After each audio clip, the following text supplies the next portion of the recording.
Yo, yo, yo, peeps. Welcome to Crate 808, the 90s hip-hop podcast that keeps it calm and wild with a monotone style and travels back to the golden era to chat all things rap. Today, we'll be throwing around some classic albums in our general album debate. For first-time listeners, this is where we all argue to get our choice of record into Crate 808, our very own hip-hop Hall of Fame. So, before we do that, let's introduce our guest for today's episode. First up is a return for our very own bald head nut, Simon Ward, who will be bringing Cypress Hill's Black Sunday to the table. Simon, how you doing, man? I'm very well. How are you? I'm good. I'm looking forward to this one. Me too. And can I just say thank you, actually, because you know, having your mates back on. I know you move in bigger circles these days, and you know, having some big guests. And I know you've got a few more lined up, but you still take time out to. You know, it's a bit like caring the community, isn't it? It's come on, lads, come on back on. If it wasn't for this, Ray would be standing in his shit-stained pants talking about aliens and head nodability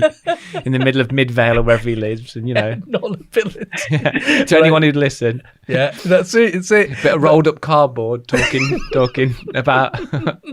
Hey, did anyone hear that new song about Exhibit's new song? Like that, you're talking like that in person. And saying that, here's our regular argumentor, Raymond Ridge, aka 3 Degrees. How you doing, Ray? Yo, yo, yo. Yeah, pretty good. How's it going? Are you dissing me on my own podcast? Just because I start with yo, yo, yo? A little bit. Fucking prodigy in the house. Subliminal, isn't it? Subliminal, that was. Jesus. Subliminal too. Not direct. Not direct. Trying to end me already. Well, Raymond will be bringing Jay-Z's debut album, Reasonable Doubt, to the debate. So I'm glad he started early because we got to talk about this album. We do have to talk about this album. But Ray, how are you, mate, generally? How are you, mate? Yeah, you know, pretty good. Pretty well prepared. That'll be a first. Honestly, I'm a little bit concerned for both of you. I mean... Just so everyone knows, I am bringing GZA's second album, Liquid Swords, to the table. So the drama's coming, mate. The drama's coming for you. Wait, give him a moment. Give a moment for the laughter to subside. Now you probably can talk. Yeah, carry on. Yeah, carry on. You can't believe you're going like that on Liquid Swords. A renowned classic. Well, I'm glad it started like this because this is the way it should be for a debate, I feel. Like, just no arguments. I mean, no arguments. No prisoners. All arguments. That's what we want, innit? I should get a t-shirt with that on it. No arguments, just prisoners. I mean... I said it again. Right, so before we get started... hard on.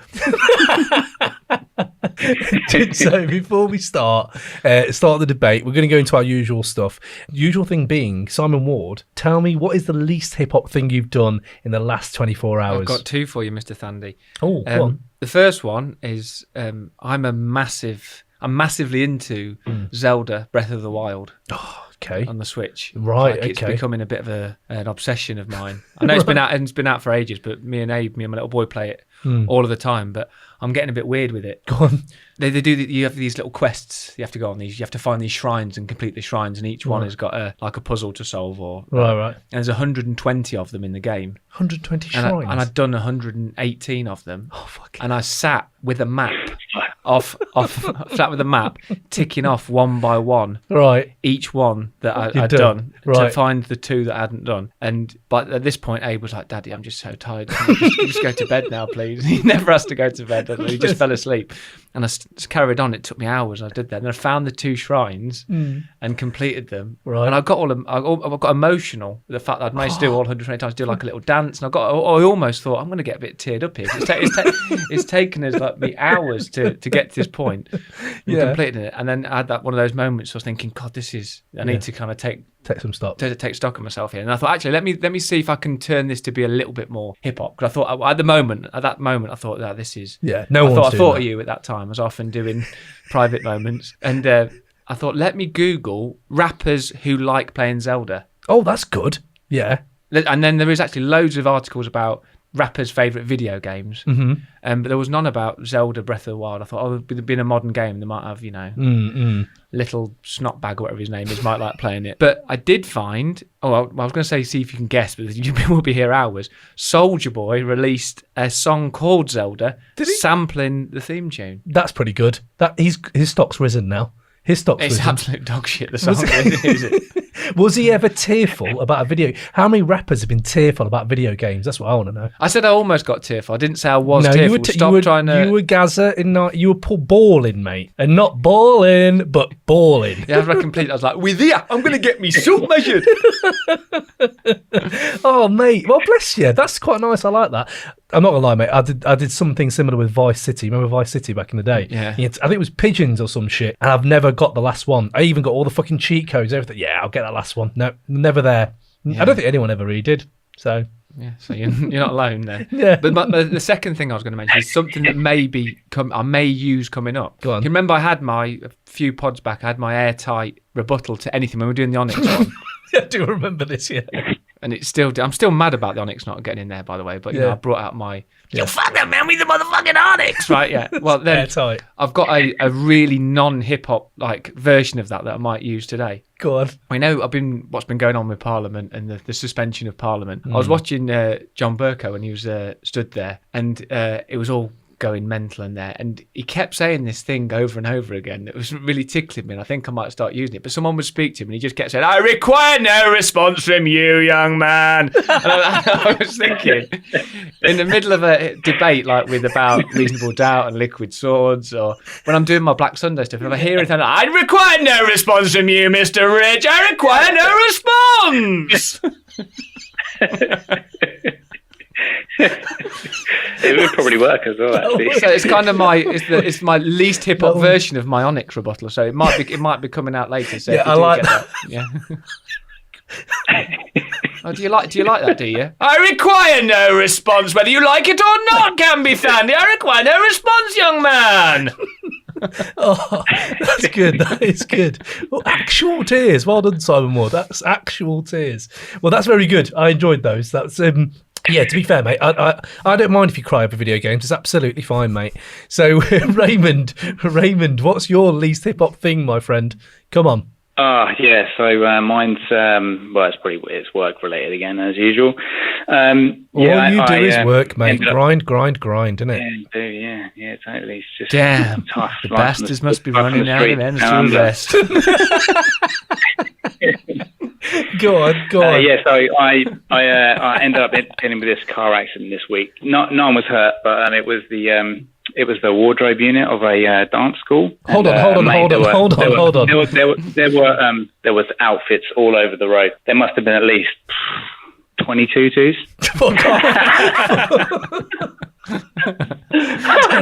Thing is, right, you can hear the setup. You can hear the setup.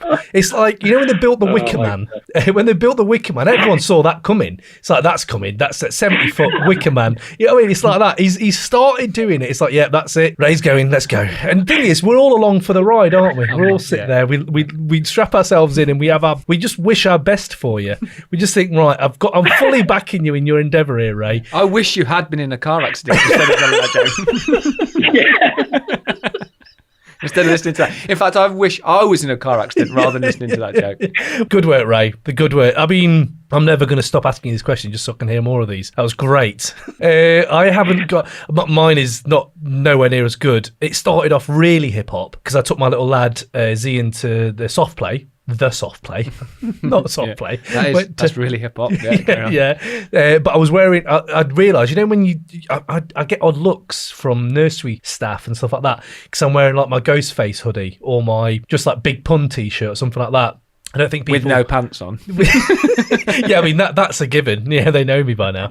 But, like, generally, I'm like, I don't know, Ghostface Killer isn't that threatening a name, is it? But the women do look at it and go, not sure about that, Dad, if you should be wearing that in nursery. I think the name Ghostface Killer is a really threatening name, isn't it? His name's Dennis, though. His name's Dennis. But you're not wearing a hoodie that says Dennis on it, are you? You're wearing a hoodie that says Ghostface Killer on it. Yeah, it's true. But underneath it does say Iron Man. And that's a bit more like palatable for kids, isn't it?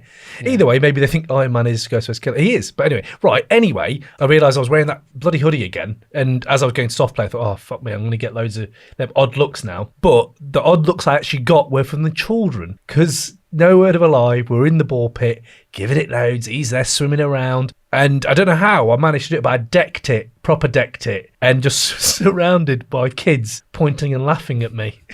And the shame was just palpable. Yeah, and I'll tell you what the best thing about that is. It's really difficult to get back up again in a ball, Paul, isn't it? It really is. It's like, the thing is, I don't even know if I got back up straight away. I just sort of sat there and let it wash over me. Like, all right, lads, just bring it. Yeah, I've been here before. Might have been 30 years ago, but I have been here before. You wait for the punchline to it, right? And come on. And that was the least... Politics as usual. Were you feeling it? I just was like, can I live? Oh, mate. But yeah, that was my least hip-hop thing, and I can't think of any rapper who's ever decked it in a ball pit. But yeah, there we go. So anyway, no one needs to hear this nonsense, do they? What they want to hear is the fucking albums. So first up, we're going there. Reasonable Doubt. Boom. It's 25th of June 1996 and rap is witnessing heavyweight artists dropping heavyweight projects from Tupac, Nas and Ghostface to De La Soul, the Fugees and Outkast. But then comes along a hustler/MC who's been doing the rounds since 89. Sean Carter, aka GZA, drops his landmark debut LP Reasonable Doubt. Spinning tales of the hood life to good life, Big Daddy Kane's and Jazzo's protege was out to prove he'd rather die in Normans than live dormant, marrying a level of lyricism on par with Biggie and Nas with a savvy street business acumen of Eazy-E and Puffy to prove you genuinely couldn't knock his hustle. Jay had been around the block too many times, rocked too many rhymes and cocked too many nines to fail, and showing a level of perseverance beyond most, Hove legitimately brought the crack game to the rap game with a rich tapestry of confidence and bravado that oozed out the beats and bars on Reasonable Doubt. Jigger stacked cheddars, lived treacherous and all the etceteras. Whilst it may not have blown big on the scene in 96, the album went on to portray one of the most authentic retellings of the criminal underworld ever undertaken in rap and slant home the ideology, if you're not talking about large money, what's the point? But more than anything, Reasonable Doubt kickstarted the career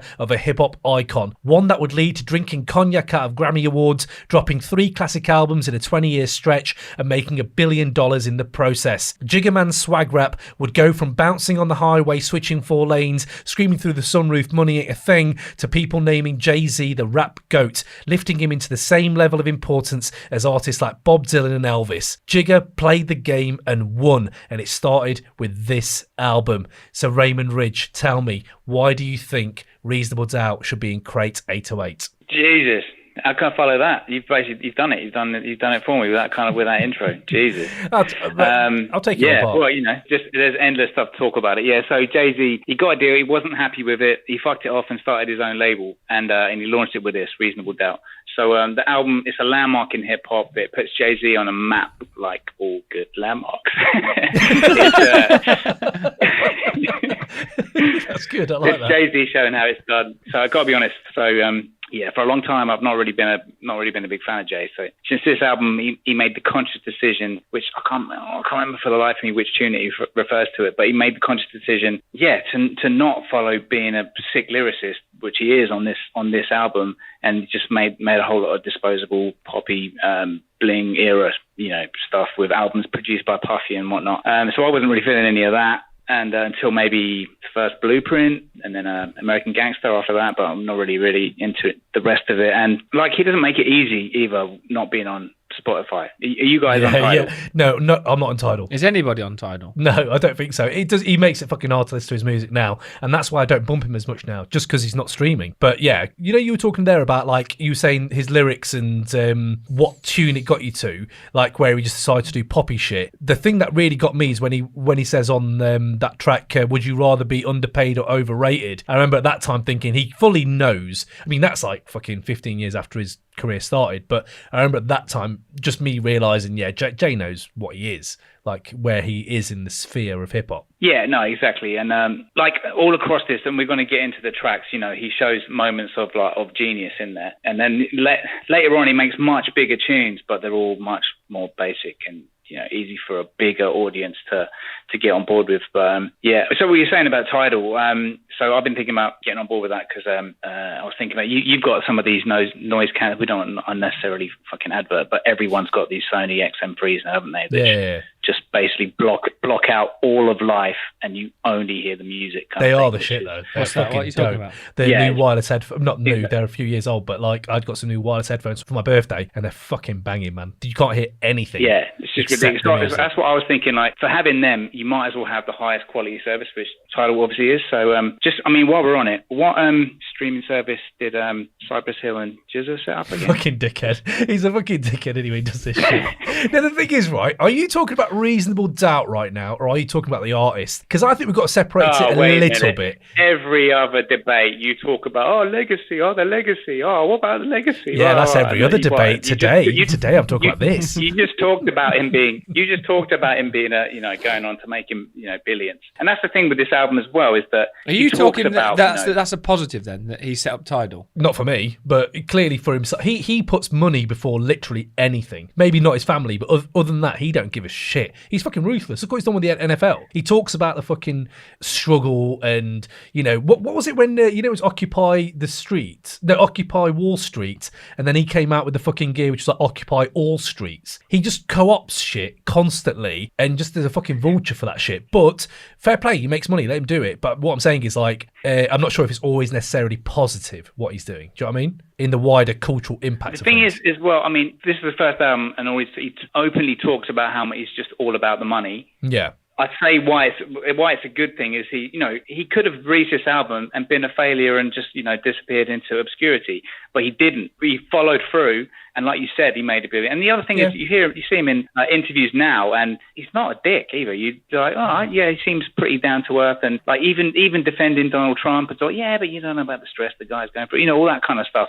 I don't know, man. Like of all the people, Ray. First of all, two things here. First, I'm very surprised you bought Jay-Z because although his lyricism is ridiculous, for you, it's not always. I know you talk about lyrics the first thing, but there's other things that go into it with artists you like. So I'm surprised you bought Reasonable Doubt as your choice. And second of all, I'm surprised you're like seeing him like that when a lot of that shit is fucking produced. Like he's like Dre. He manages his image like incredibly tight. He knows. Like remember that fucking video that came out where all the internet was basically going around like he punched a 12-year-old girl or some shit in the face. I don't know if you remember this, Ray. It turns out it wasn't true. Like the video is him like pushing a girl's face. He's not punching her, but he is pushing her down. She ain't 12, and turns out they're mates and it's all set up or whatever. Anyway, that's his story of it. But like how fucking hard Jay-Z fans came out saying, no way, he's not like that, he's not like that. You're sounding a little bit like those Jay-Z stans, Ray, saying like, he's all right, he's okay, like he's not a dick. Nah. I'm surprised you're like that. Look, I'm going to do the thing that I always do and start with the negative stuff. But did I tell you I had to get fitted with a neck brace this week? Oh, fucking hell. Basically, the head nodability of Reasonable Doubt is off the fucking scale. It's ridiculous. No, seriously, I say it to all the listeners now. Just stop the podcast and go and listen to Dead Presidents 2. Try it now. Pause this. Are you back? How's your neck? See? It's ridiculous. This fucking tune are ridiculous. Yeah, go for it. I've got some retorts here, but I'm willing to hear your... Let me just jump in before we move the argument too far on. I think one of the things that you said is about Jay-Z gives a fuck about his money. And I don't agree with that, because I think in terms of his MCs, and I'm disagreeing with Ray a little bit here, because you were saying that, post this he made disposable music, and yes, he did go on to make stuff that went, quadruple platinum, all that sort of stuff. But I think in terms of craft of MCing even, he really cares about his work that he produces and how he is perceived as an MC. So yes, he does talk about money a lot, and yeah, that is fundamental to what he's talking about, and it continues throughout his career. But I think he's one of the few MCs who's kept the craft of MCing at the forefront of his mind, no matter what's going on outside. Yeah. So although I think he became less interesting, I don't think he ever became a less of a proficient MC in what he was doing. Even on his most disposable, if you like, tracks, you can still break Jay's verses down and look at him and think there is real thought behind it. Yeah, There's absolutely. skill in there. Absolutely. He's technically one of the best rappers of all time. Gifted, yeah. And I think to start off by saying, that he went on to make, like Ray was saying there, stuff that's kind of disposable here. But I think, well, you've got to actually look at him, that strip all that stuff back. He's a brilliant MC on Reasonable Doubt, and he went on to perfect the craft even more. Even with his latest stuff now, I think he is desperate to be perceived as one of the best MCs of all time. And I think he's putting the time and effort into the craft of MCing. Well, absolutely. No, I think maybe what I may have said there wasn't like... I meant pathetic. No, what I'm saying is that he cares about money. He also cares very much about making art now. Like, so 444 is fucking hugely... That's probably, for me, in his top, maybe not top 3, but top 5 easy albums Jay-Z's ever done. It's fucking brilliant because he's thinking It's top 10, isn't it? Yeah, it's in top 10. He's made, 14, 15 albums. So yeah, it's in top 10. I agree with you on that. He genuinely cares about the art form. But what I'm saying is, in his everyday life and hustle, he was brought up a hustler, and he still is like in his lyrics in 444 he's talking about like, oh, I bought like this piece of art that was worth this, now it's worth this. And so he's always been that, but he also talks about the culture. Of course he does talk about the protests and black people in America and slavery and them being trodden down. He has all that, he does, and Reasonable Doubt has that. But what I'm trying to say is, in Reasonable Doubt, that stuff is harder to pick out than it is when he gets on later in his career. But go on, Ray. I know you had bits that you were saying about head nod ability and the tracks on there. I've got rebuttals to that, but I'd like to hear more what you had to say on the album. Yeah, no, I mean, basically, on my approach to this, the prep for all of this, actually, so I'll first, and, due to accessibility reasons, everyone else being on Spotify, I was listening to Black Sunday, and after you get through it, honestly, I was like, well, what's the point in going on? Because there's no fillers on Black Sunday. It's a fucking ridiculous album. But then I played Reasonable Doubt, and the head nod ability took over. The production value is so many levels above Black Sunday and Liquid Sword. No, do not agree. Come on now, agree behave yourself now, Ray. It doesn't matter. I'm talking about objective facts. Fucking do not agree. That's fucking nonsense. No, even objectively, I can bring my rebuttals. Fucking dickhead. He started early. It 100% is so many levels above Black Sunday. If you listen to it on your Sony XM3s, you will be able to hear the layers and what Jay-Z does. There's echoes and there's out to the left and right. There's so much subtlety to what he does. You just got to pay attention. You're not paying attention. We're not listening to it right. Not listening to it right. But the thing is, with the production value, it's so many levels above that, while still being proper golden era hip hop. Like, it's beats made up of samples. It's not overcomplicated. Doesn't have too many layers to it. It's not overcomplicated at all. You're right there. Sampled vocals making the hooks. So right, let's let I'm glad you brought the hooks up, Ray. Yeah, let me ask you a question outright, because I know you are a hook fiend. And a lot of the times previously you brought up hooks. Yo, you got any more of them hooks? You got more of them hooks? You got any more hooks I can diss? Do you like the hooks on Can't Knock the Hustle, Politics as Usual, and Feeling It? God. Do you like those hooks? Do you listen to those songs, and then when Jay finishes 2 out of 3. No one listens to Feeling It. You a goddamn liar! There's no way. If I'd have bought those tracks to the table, you'd have dissed those hooks. You would have, because they're not your hook. I know what your hooks are. They're DJ Premier scratches, is what you like, or anthemic hooks. Don't get me wrong. We're going to get to the DJ Premier, because there's 3 classic DJ Premier tracks on this album, but we're not at that point yet. I don't think they're classic, but there's definitely some classics. To get back to you as well. I mean, we're going to get to Can't Knock the Hustle. I want to get one thing out of the way first, because we'll come to it later and then people remember it. If I get it out early, then we can just forget about it. So I'm going to get into Age the Worst. Go on. This is one of my categories. Ain't no N. That is awful. Just the worst. Yeah. That's the most. I'm going to put it out there now that is the worst track out of all 3 of the albums. I don't think it's the worst track on this album. I think there's a worse track than that on this album. That's a bad track. Like, I never liked that track as a kid. I don't know if anyone loved that track. I heard it used to bang and fucking. That was number 1 or some shit. I don't know. That's like the number 1 single off the album, wasn't it? In the clubs and everyone's like, oh my god, this. Yeah, I don't get that. I never really of the audience at the time. I never really got into it. It's not the worst track on this album for me though. Worst track on this album is Cashmere Thoughts. That has aged the fucking worst. That's incorrect. That's incorrect, and I'm going to correct you on why that is. Right, go on. Tell me why that's incorrect. Because Cashmere Thought is all about, as if you didn't know, Jay's about getting dough. And it's all about him talking about money. It's all about that. He's doing exactly what he's done for other 13 tracks, right? It's a fucking prophecy. It's a prophetic track. I mean, it's not pathetic, eh? Come on, it's not pathetic. Hey, Ray, it's not pathetic. It's not pathetic. Come on, that's too low. That is that really going to be? Is that honestly going to be the level of your comeback? You just talked about getting a neck brace because of the head nod ability. You're talking about levels. These fucking. You need an ear brace, guys. Anyone listening? I apologise. You need a brain brace. You just can't get the help. You just can't get it. No, but I want to know why you think Cashmere Thoughts is prophetic.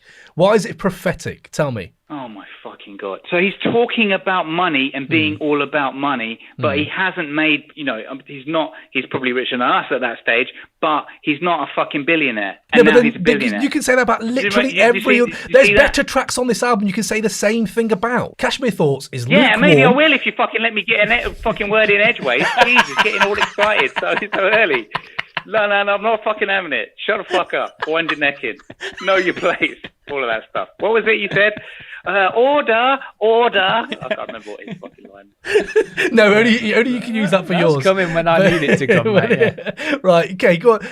Mate, I'm asking. Don't try and nick my lines like Jay-Z did with Biggie. And Jazzo. You guys can bring your age the worst later. No, right. I'm giving you room to express yourself. I'm not trying to jump in at all. So I'm giving you the room, and then I'm going to You're literally jumping in right now. Literally jumping in as you say you're not jumping in. I'm looking at the clock, and you've had 20 minutes, dog, and you have not convinced me, mate. You've had 20 minutes. You've had 20 minutes. Come on, let's go. Come on. For all the listeners, we started an hour late because I can't fucking around. It was. That was for technical difficulties. Jesus, trying to make this shit sound good. AON is just, for me, is the worst. It's just the worst. It's just the worst track out of all three. Okay. So I'd probably rate it at like a 3 out of 10. I just can't get. I need the last bit of it. Then. What does it say? Tell them freaks to get a man of their own. Man of their own. Is it freaks? He says. I don't know, man. No one can fuck you better. It's the worst. Yeah, the worst thing you ever heard in your whole life. Got you a beeper to feel important. It's so bad. It's all of it. Got you a beeper so it's a 3 out of 10. To feel important. It's a 3 out of 10. Okay. And the thing is this. So Reasonable Doubt has a 3 out of 10, which you skip. And if I'm rating a tune 3 or 4 out of 10, generally I'm going to skip it because life's too short. But Reasonable Doubt has some solid 8 and 9s out of 10, and that's what gets it into Crate 808. So Black Sunday has no skippable tracks. We can all probably agree that, apart from one, maybe 3 Little Plutos. But anyway, we'll get to that. I like that track. So they're mostly sick, but there are no 9s and there are no 8s. Maybe you got a few 7s, and otherwise it's all 6s. Like no skippers, but no outstanding. Nothing astonishingly outstanding. So the 8s on Reasonable Doubt. Politics as usual with the stylistic sample. Friend or Foe, it's a primo beat. It's the mob boss warning someone off the block. Bring It On, yeah, exactly. Bring It On. It's got that Fat Joe sample. Bring It On if you think you can hang, and if not, then let me do my thing. Anyway, just those are the 8s, and then the 9s are fucking inarguable classics. Can't Knock the Hustle with Mary J. Blige. That's absolutely smashed it. Wrong. Mary J. Blige rescued your Method Man tune from Decal that you love so much. She's I love Mary. Been doing you favors. I love Mary, yeah, exactly. but that track is not better than the ones you just said. But go on, keep going. What are the other classics? Incorrect. So Brooklyn's Finest with B.I.G. Yeah, I put that up there. That's banging. Thank you. You know, there's certain tracks that you just can't fucking say anything about. Of course, it's a fucking classic album. At the end of the day, it is a classic album. Exactly. So yeah. Dead Presidents 2 with that Nas sample. Big. And The Evils with that Snoop and Prodigy sample. Yeah. Those 4 tracks, those are 9s, inarguable classics. And I put Can I Live in there as well. I think Can I Live Here is for me, it's one of the classics off this album. I could, like, lyrically it's all right. I just thought the beat was a bit kind of a slower paced one. But yeah, some people, I suppose it could be. But let's just say, for argument's sake, that there's 4. So there are 4 tracks that are 9s that I would say, let's just say, aliens came from outer space, and you had to put together like a list of tunes of 100 tunes. You're like, right. Like, oh, what's hip hop? You're like, here's 100 tunes. Right. This is why everyone tunes in. They want to hear about the Alien playlist. Let's go. So let's get to it. It's the Alien playlist. Those 4 tunes are 100. I don't think you're even going to argue against it. They'd be on it. Can't Knock the Hustle, Brooklyn's Finest, Dead Presidents 2. I've just argued against Can't Knock the Hustle. I have just done that. I don't think that's in my top 5 tracks. Yeah, but you were incorrect. just objectively incorrect, so that's fine. Subjectively, yeah. At some point, I should interject and say that the Alien playlist, it's not in stone, and some exhibit tunes. Look, I'm open to the idea that maybe a couple of tunes from At the Speed of Life. Maybe they could be. Okay, here we come. Maybe, that's it. So in 3 or 4 episodes, we'll do the same with Cotton Up the Hustle. Then, yeah, that's the deal we're making here. Is you can just rip those out when you want. It's a bloody joke, mate. It's a bloody joke. No. I didn't say Cotton Up the Hustle is I just described it as an inarguable classic. I think you said I didn't say the same things about. I think you did. You meant it because at that time the Alien playlist I didn't realise it was going to become the world-conquering list that it is now. You're not talking to me right now. You're talking to the guy who wants to be impressed from a different universe, mate. He's sitting here and he's like, right, you're talking a lot of game, man, but this exhibit track is banging. Go on, mate. Go on. Yeah, what else you got? Come on. They'll be singing along to Can't Knock the Hustle. They're the only ones. So another thing that Jay-Z does. Just before you jump, just before you go on, mate. Just before you go on, I know when you're struggling when you go real scientific up in this motherfucker. When he's got quantitative data. Yeah. When he goes quantitative, I know he's backpedaling like a motherfucker, right? So when he starts saying, right, so we've got 3.3.6, and there's a 4 here, and then an 8.1, and then compare it to a 4, and then we've got. This ain't a maths podcast, motherfucker. It's a hip hop podcast. He's right though. He is right in a way. Does this sound like I'm struggling? This ain't a struggle. I brought reasonable doubt to a battle against Black Sunday. But only you could make it. Only you would make it a struggle. Liquid Sword. It's just fucking the most nonsense bullshit I've ever heard in my life. Right? No. What this room? GZA, you're dying. How come you couldn't defend yourself? Oh, because I had a liquid sword. I just fucking splashed him, didn't I? Fucking shit. Oh, fucking shit. This is room for you to make an argument for the album. What you're doing now is you're having to go the other albums. Now it's time for me and Simon to go at your album. Then, if you're going to bring in, if you're doing that, let's do it. Still going. No, go on, mate. Go on. Go on, I cut you off, Ray. Apologies, Ray. I cut you off. You sure? You sure you don't want to bring one of your points? Keep giving him the rope, mate. Come on there, Ray. Come on. What else you got?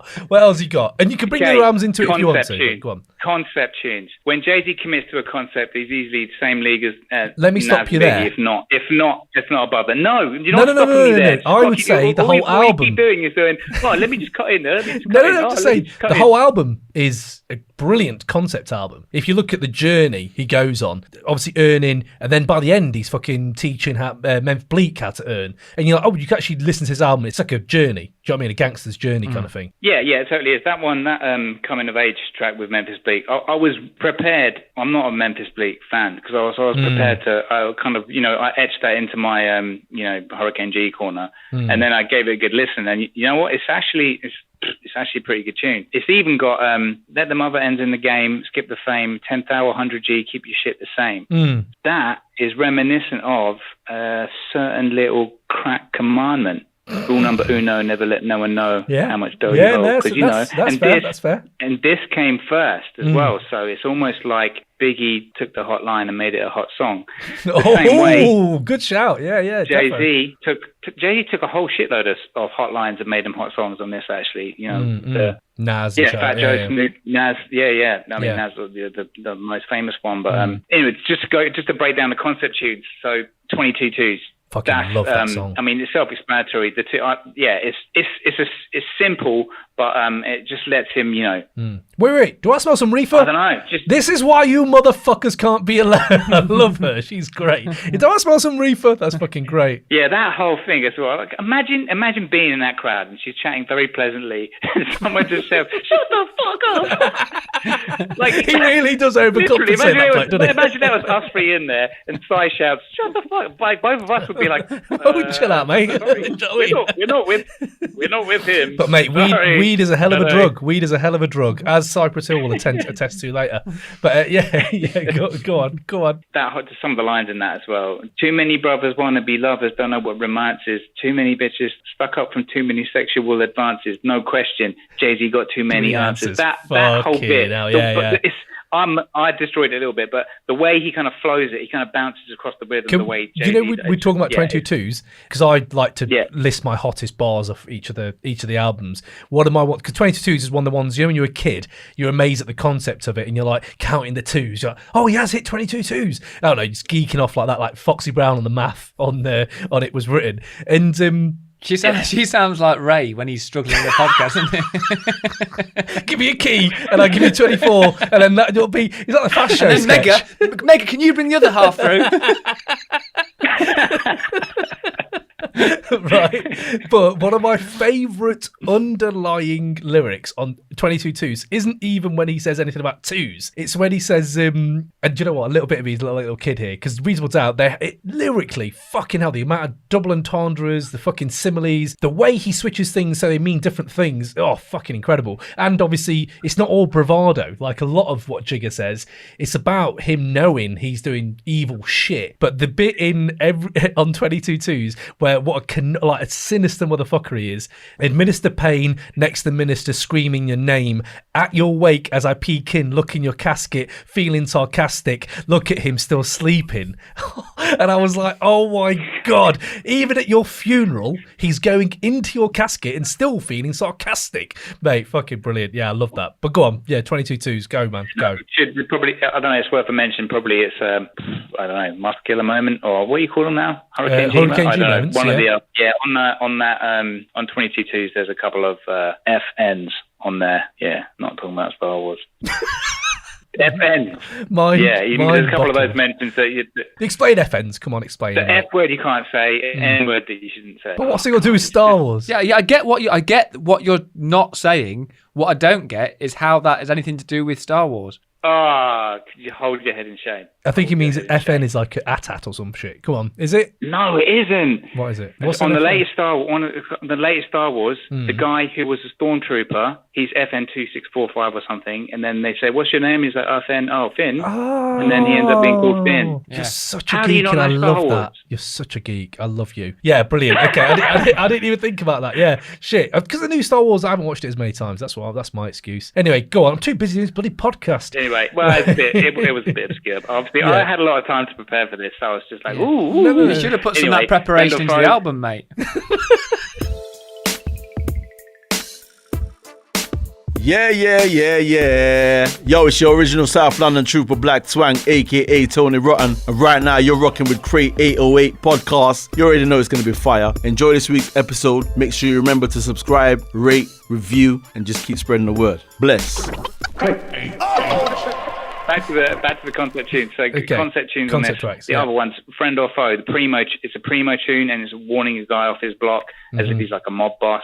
Regrets sticks to the subject. It's the storytelling in the tune as well. The descriptions in the first tune where he's sitting in the car watching a deal go down, and you just got to listen to the tune. Yeah, it's wicked. Then, do you know what? You just brushed over Friend or Foe. I know you haven't brushed over it. You said it's amazing, but really, Friend or Foe is one of the tracks. I remember, even when you do consider Biggie, obviously, he's fucking amazing at doing it. But what I thought about Jigga, when you're doing something like Friend or Foe, it was one of the first times I heard something that's the same time sounds so threatening yet so cool and conversational. That track feels like and everyone talks about he doesn't write shit down or whatever. That actually sounds like it. It's almost like a Scorsese like character or some shit, like a De Niro character where he's like going, no, that's not in the plans. Because it's not in your face, like over the top. It's just kind of sinister and like kind of chilled, kind of which in a way is more threatening. Do you know what I mean? Where you're like, shit, this guy's not even like saying I'm going to fucking shit in your mum's neck. He's like, you know what I mean? He's more like, no, you making money around here? That's not in the plans. And it's the ways. What's that bit he says that I fucking love where he goes, your man's twitching. Don't do that. I love that shit. That's what I'm talking about. Right. I love the ending where it's like a never, ever come around here, no more. That's fucking wicked. But yeah, we're talking about all the good things. We'll get into the bad things in a minute. So come on, what else? Yeah. We will. There might be a couple. Brooklyn's Finest. So name a tune when people go back to back, better or as good as this. Yeah, there's only one correct answer. I'll give you a clue. It's already on the Alien playlist and it's already in Crate 808. Meth versus Chef. Yeah. No, that's fucking awful. Fucking hell. Your face then, Ray. Probably DMX on Damien or some shit. Where he's going back to back with himself. Oh, yeah, but that's what I'm saying. It's pretty good. It's in the centre of a small European country. Oh, you're talking about Deep Cover? Boom. Yeah, that's probably the only one. Yeah.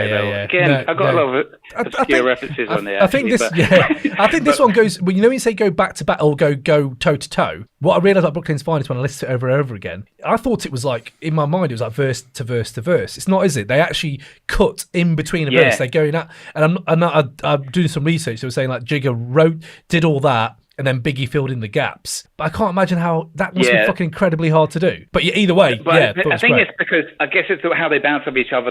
You can see if you look at it written down, it's like 5 lines. So there's 4 bars, and then the next one kind of overlap while Jigga's finishing, Biggie's starting kind of thing, and they kind of overlap a lot. It's so loose, and it's just, so but it does sound at points like they're going at each other a little bit. Like, not going at each other, but like kind of testing each other. It's not like a mates thing, is it? They're not like, we're best mates. They're not like Meth and Red. It's more like, all right, I'm here to fucking show you how fucking good we are. Like, it's almost like they're pushing each other. Like, I don't know. That's how I felt about it. Yeah. I don't know. Yeah, no. It's a sick track either way you look at it. Yeah. So, and the last concept tune I was going to mention was Cashmere Thoughts, but you obviously already have your incorrect thoughts I think about that. If we talk about Age the But Worst, it is a concept tune, isn't it? It is. It's as if you didn't know Jay's about getting duck. Like, if we start on Simon and I's takes on this, then just on Age the Worst for me and Hurricane G moment, because I was like you, I had Memph Bleak all written in there, penciled in for Hurricane G moment. Listen to that, and although the track doesn't really get me even to this, it never got me back in the day. I always kind of skip that one, and I kind of still skip it now. But he's not awful on it. Memph Bleak's actually all right. But Cashmere Thoughts is my Age the Worst and Hurricane G moment, because for me it's very lukewarm. The beat, everything about it. His lyrics are just fucking empty. Like, what are you talking about? He doesn't actually talk about, like, for me, it doesn't resonate at all. The misogyny on it, obviously, everyone talks about misogyny, shut that. But, like, for a person who's married Beyonce, it's just funny to hear someone like that now, like, you know, feminism and all that. And I wonder if that's what Solange heard when she wanted to hit him in that elevator. She beat the shit out of him in the elevator. Probably. But I think that is the weakest track on the album. Is it, Cam? No. You know, Cashmere Thoughts. She's not listening. Cashmere Thoughts. Correct. She's not getting ready to go out listening to Cashmere Thoughts. I'm going to have him when we go downstairs. Yeah, fair. Well, maybe a brilliant. Hey, get over Solange. Like I'm rapping through Platinum Tea. Mate, I have to say, I enjoy Clark Kent's production on this, but that one, I don't know, his flow's not very good either on that. Like, his flow is fucking amazing, so that one stands out more because it's not as good. But to be honest, the whole fucking swag rap thing, after a while, it just gets boring for me anyway. But well done, everyone, of getting through this far without saying mafioso rap. Yes, Congratulations, everybody. Well done. But Simon, I've got points, but I would like to hear your points, mate, if you have any points on this album. So I Jay-Z sounds amazing on everything he spits on, doesn't he? You can great voice, great flow, fucking amazing. You could throw a dog down the stairs and Jay-Z could spit over the top of it and sound amazing, couldn't you? Like, Rizza listens to his podcast. Well, I've not done that before. Sample that. Let me try that. But there's a part of me that thinks it's a bit wrong place, wrong time for him. I think he's such a talented and such a creative and such an amazing MC. I mean, he's 26 when this comes out, isn't he? And we talked about what Nas was doing at 19. Yes. We were talking about Illmatic, and we talked about the rawness and talent being evident in him. And this album comes out in 1996 when hip hop was starting to put on its shiny suit. So my problem with it is you've got somebody who is such an interesting MC to listen to, who is at a point in his career and at an age and at a point in the rap game where it's starting to head in a direction where I think this album contains a lot of the traits of some of the less great places hip-hop was going to go to. Absolutely. And I think if we look at R&B hooks, soulless commercialism. Yep. I mean, he mentions Lexus 6 times across this whole of this album. I thought it was more, but yeah. And so if we compare that... Do you reckon him and Mace have like a Lexus garage between them? They're like, you know... They do. They fucking love it. It's a good word to rhyme. But it is. And look at that. Compare 3 years earlier. Compare that to Ray in The Mystery of Chess Boxing, right? 3 years ever, he's dissing exactly that. Commercial ass ends in gold teeth, lamping in a Lexus, eating beef. Yeah. You think in that 3 year time, for him to go to that. Now, we're going to talk about Black Sunday and we're going to talk about Liquid Swords later. Remove Jay-Z from the arena he's in and the subject matters. I know he's the hustler and all of that sort of stuff, but give him a project that isn't this. And I think you see a very different you'd see a very different outcome. And I think you see one that's a lot more interesting than what's produced. I mean, I love this album. I think elements of it at least, and I think Jay-Z has remained somebody that you want to listen to as an MC. But I think the point he's 26 years old, and where hip hop is going, I find some of what he's rhyming about a waste of what he could be. Of his talent. A waste of what it could be. And later on, he went a bit more introspective, and he talked about different things. But him playing this mafia don kind of hustler, made it journey type thing, I just feel it feels like unfulfilled potential of somebody who could have at that point. I say he's a little bit more mature. He's 26 years old.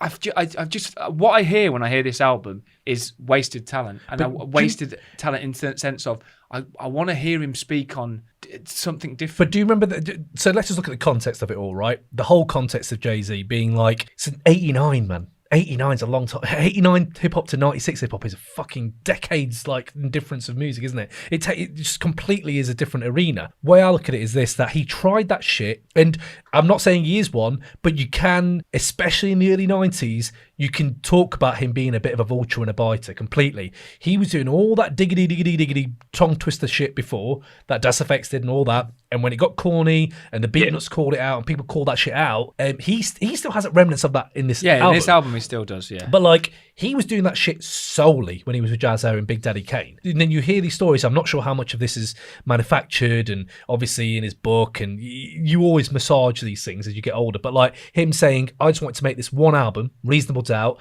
and then just get back to hustling, because hustling was making my money. I was making shitloads off it. And then you realise he just basically hustled the industry on some shit. No professionals, mate. I'm just making shitloads off it. But it's true. It's like he obviously was concentrating more on that, or the way he says he was. It was always going to be a one album thing, wasn't it? He paid them all off in bags of cash, etc. So when you say it's a bit of a waste, I think his context of his life is just this. His context of his life is just hustling and making money and living it large and all that shit. So I think that although it's wasted, I think he tried a lot of things and was like, why the fuck am I not getting a deal? I have to make my own record label, which in its own sense is fucking baller. Like, that's DIY punk. Yeah.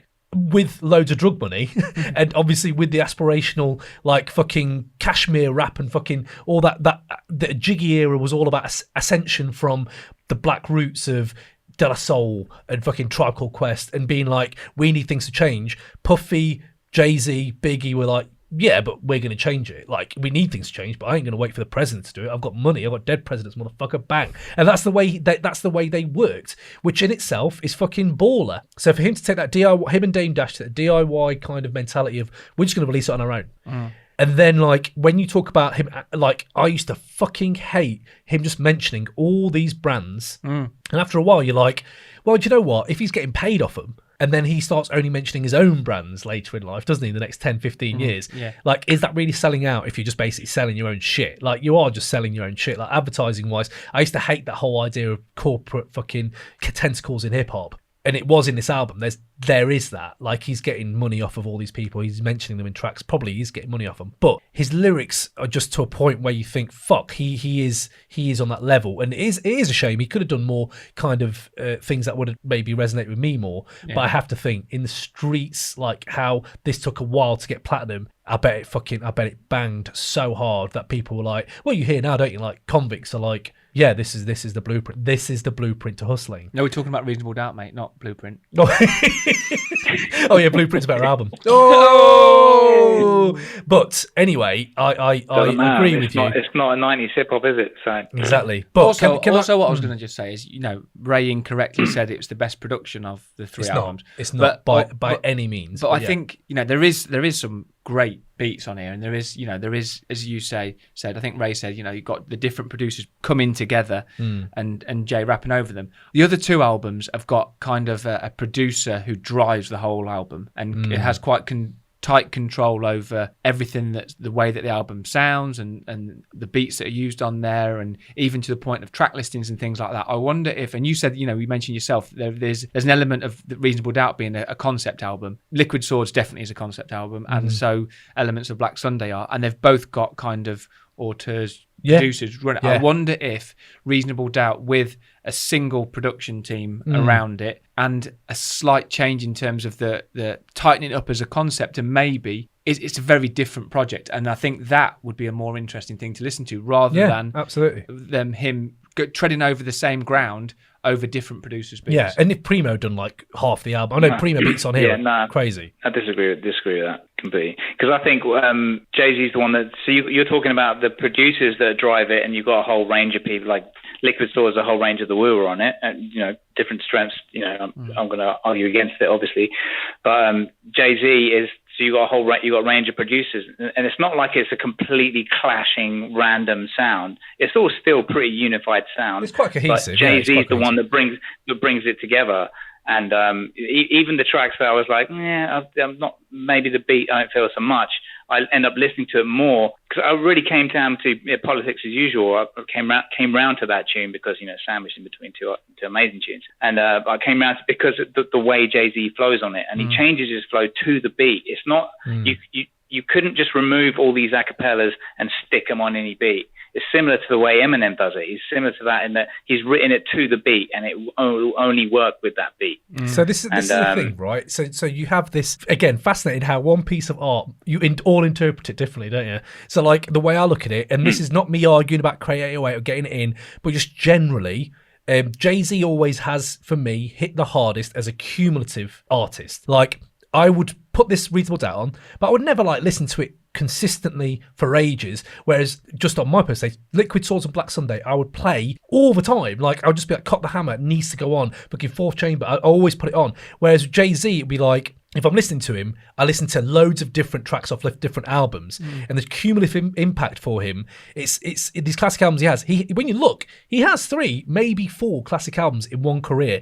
That's a GOAT conversation on its own. Like, if Biggie may have been to Pac, you could argue has 2 or 3, but who has 3 or 4? So he's been in the game the longest. I'll give him that. But he has this, so it's almost like I don't listen to the Black Album in its entirety. I listen to tracks off it. Blueprint's the only album I listen to in its entirety, and maybe 444, because 444 is fucking brilliant. Like, it's so good. But one thing I will say about Reasonable Doubt, you was talking about head nod ability, right? When I look at this track list and I was about to put it on the first time, I was thinking, what tracks am I looking forward to listening to on here? Can I Live? Definitely. 22 Twos, Day Evils, all that shit. And I was like, shit, none of them, apart from Brooklyn's Finest, maybe, well, it is Brooklyn's Finest, none of these are neck-breaking tunes. None of them for me. They're more, I'm going to chill. Okay. No, seriously. No, this is what I'm saying. This is what I'm saying about Primo tunes, Dead Presidents. No, you can say the producer. That's fine. And they are, what I'm not saying is they're not shit. I'm not saying they're not shit.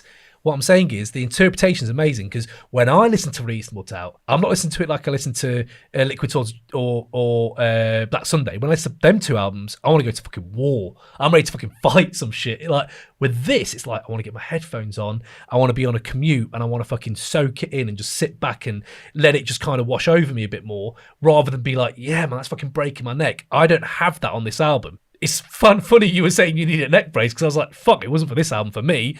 But that's interesting to me how you see that. And on as an extension of that point for me, again, where this album is in the sphere of Create 808 and these 3 that we've brought, it's fucking classic, standard. But this album plays it way too fucking safe with the actual production. Like, you talk about production and how it sounds amazing and blah blah. Muggs is trying some out of the box shit. RZA, as always, is almost peaking on Liquid Swords. He's trying out of the box shit. Muggs isn't. Listen. He's not trying some out of the box shit. No one's done that before. No one's done that before. Dusty Springfield, one of the most obvious samples of any of these albums. No, but the point is, it's not just that. It's the drum kick on that fucking track. That drum. Yeah, we'll get onto that. Don't worry, we'll dig into that. But what I'm saying is, if you listen to my point, sticking to a tried and tested formula, it's the least ambitious sonically of the 3 we've brought, and lyrically it's on point. But it's like listening to someone trying to marry Biggie, Nas and Puffy, and a bit of Cool G Rap and Big L as well. All of them have done this before. What he's doing, all of them have done it before. Maybe not the same, because his lyrics and his flow and his cadence and his charisma are different, but it feels like you listen to a man who's heard Matic, who's heard Ready to Die, and be like, I'm going to make one album, it's got to be like that. So you're talking about it's got the classic samples, it's got the classic beats. Yeah, well, Illmatic did that. But why Ready shouldn't he be influenced by the great albums that came before him? I'm not saying he should. I'm not saying he shouldn't be influenced. You're getting me wrong. I'm not saying he shouldn't be influenced. When he did find his own sound and style on Blueprint and stuff like that on Black Album, it's so good you can't even copy Jay. Who sounds like Jay? No one sounds like Jay, because you can't copy him. But This album sounds like he's doing Nas and diggity shit and Biggie shit, and you can be inspired by it. What I value more in this conversation today, in this debate, is who's more ambitious. Who's the one that was like, fuck it, I've got to try some different shit. Would and you it say, ain't Jay-Z. Ray, would you say this is his best album? This is the one that I listen to the most, yeah, because this is before he's been affected by all his ink. Same as everyone. Everyone's more often than not, it's the first album that's the best one anyway, because it's when they're the most hungry. I disagree with everything you just said, especially in comparison to. So Black Sunday is very samey, all the tunes. Great, you listen to them all, but it's very samey style. But that's a cohesive project, isn't it? You just like Liquid Swords isn't doing anything new. It's a continuation of. It's not doing anything new. Woo stuff. No one's done that except for RZA that same year with Cuban links. Yeah. Who? Who's done that? He's doing his continuation of the same thing, and he's not doing it as good as he did it previously. Yes, he did. It's on par with Cuban links for me. But go on. Not anywhere near. No, but you got to remember, he releases like 60. RZA releases like 60 tracks in 1 year. You saying, he's done this before? I don't want to hear excuses. I'm only talking about Liquid Swords here. No. That's not an excuse. That's not an excuse. I'm trying to contextualize. I'm contextualizing what you're saying. You're saying, you've heard Liquid Swords before. Well, not 12 months ago, not 3 years ago. No. What you're saying is he did it all in one concentrated. You've heard. Yes, it is worth talking about because this argument is your pertinent. Argument against Jay-Z just then was that he's not doing anything new and not pushing the envelope. Yeah. And I'd say that he is more than the other two albums. How? 100%. Explain that to me. Because he's working with just the exact reasons that you just said. The other two albums have one producer driving the whole album. That's what you both said. Right. And this one, he's got different producers. He's pushing the envelope. Yeah, but people have done that before. With different people. But Nas did it on Illmatic. Style ties it all together. Nas did it on Illmatic. Ties it all together. He's not trying. Nas did it on Illmatic. He got super producers. He tied it all together. Like that's been done before. You just said he's doing stuff that. We're not talking about Illmatic. No, you just said he's done. We're talking about. You're saying Reasonable Doubt versus Liquid Swords and Black Sunday. Yeah, but your point driven by one producer. Your point is he's done things differently to no one else. No, he hasn't. He's done things exactly the same as everyone else. I didn't say that. I said he's pushing the envelope the same way other people have as well, but he's pushing the envelope more than two albums that are driven by one producer and I think we've got a different opinion on pushing the envelope. But I've got a correct one. You've got an incorrect one. No, I read a description of this album, which for me was I couldn't put it in any better way myself, and I read it on the internet somewhere. I assume they check their facts. I can't remember where I read it, and someone described this album as a dusty chandelier hanging in an empty mansion. I mean, I feel that. I do. I mean, there's hate for this album. There is. I don't agree with it, but there is hate for this album. Like, remember when we grew up? Echoes of Jambo again. Just obscure references to nothing, like, it's like a dirty window or a small house. But poetic. With a field outside it, with some daisies that are broken, like an animal has run through them and stomped them into the ground. And they're kind of reminiscent of a grey sky on a rainy day with the sunlight trying to get through, but not quite because it's depressing. That's what are you talking about? Perfect example of this album. What are you talking about? But I would say this album, like... But that's what I'm saying. But this album, that's my point for what you're saying. It does push the envelope. I'm saying it pushes the envelope the least. Simon, what are you saying? Well, are we talking about envelope still? Yeah, talking about envelope. What do you think about the album, like in comparison to the other two? You talked about how you don't think he's fulfilled in the envelope and send it to fucking Crate. You were saying he didn't fulfill his potential, but in the context of the other two albums we've brought, what are you saying to it like that, like sonically and lyrically and stuff like that? I'm more in your side. Jiggy, was that you? Yeah. No, I don't think none of that on there. He has Of course he does. 22 twos. He does it in 22 twos. He does it in fucking. He doesn't do any diggity. It's not diggity. It's the flow. Yeah, it's the quick flow. But he has remnants of it. If you ever that's not diggity. Das Effects literally did diggity. Yeah, well, it's not the exact words diggity. No, but it's the same. Well, it's the same. You've got to be precise because there are rappers that do diggity. In '96, they were dying off, son. They were dying off, and he was still had remnants of it. But go on. I was just going to say... Jordan Peterson says in his book, 12 Rules for Life, one of the rules is to be precise or be concise, one or the other, with your fucking words. Why did you read that at the beginning of the argument? Be exact about what you're talking about. Why did you read that at the beginning of the argument? I don't understand why you didn't bring it before. I'll try and be concise. Jordan Peterson says it so. This album does not push the envelope in terms of, the sonic kind of That's what I think. Sonically, if you want to say. Lyrically, yes, he's very interesting in terms of how he raps and his style and his flow. 100%, yeah. But it's paint by numbers hip hop, and I love it. But it is. Whereas the other two albums sit way outside of what you would say. Like if someone said to you, describe 90s hip hop and the traits of it and the beats of it and things like that, Reasonable Doubt comes to mind. It does. Later 90s, definitely. Yeah, it does come to mind because it's got all of the traits you would expect of it, and he does it brilliantly. But it's not as interesting as the other two projects. In fact, I would say, and this is the first thing I text Jambo this as I was. Of course. Do you know what the weird thing is? I've listened to it 3 or 4 times. It's a bit boring, and I realised it's not. But it's because the sonic landscape. I wasn't concentrating on his lyrics. I was listening to them first few lessons, and I was like, it's just not grabbing me. It's just a bit boring. And I was like, I can't call Reasonable Doubt boring. It's not boring, is it? And then I started listening to the lyrics. I was like, that's where the gold is. The gems are in that. And like, yeah, you have the samples. And they are fucking good. They are good. Of course they are. It's a fucking classic album. But just talking about the other two, I don't know. As we've talked about, I know it's a long one because it's a fucking classic. But we have aged the best. Was there anything you had that was aged the best out of this album? Either of you? Yeah, Dead Presidents too. It's one of those tunes that you can just listen to forever.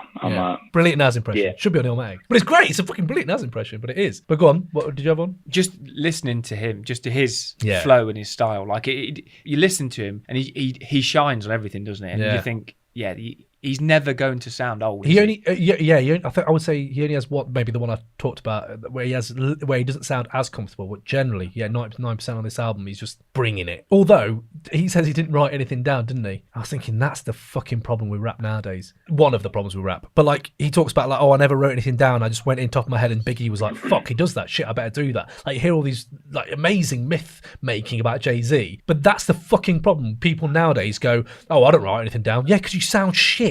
Like that's why. Maybe if you wrote something down, you'd sound better. Do you know what I mean? Like we just had Sky Zoo on the fucking podcast. He writes his shit down, and you can tell he writes his shit down, and I fucking love it. I don't give you props for not writing your shit down if you sound shit. That can't be true, that Jay-Z. That's just one of those urban myths. So all his albums, he's never written his albums, yeah. So he started in '89 with GZA. Something that's been taken out of context. No, probably is. Something that's been taken out of context.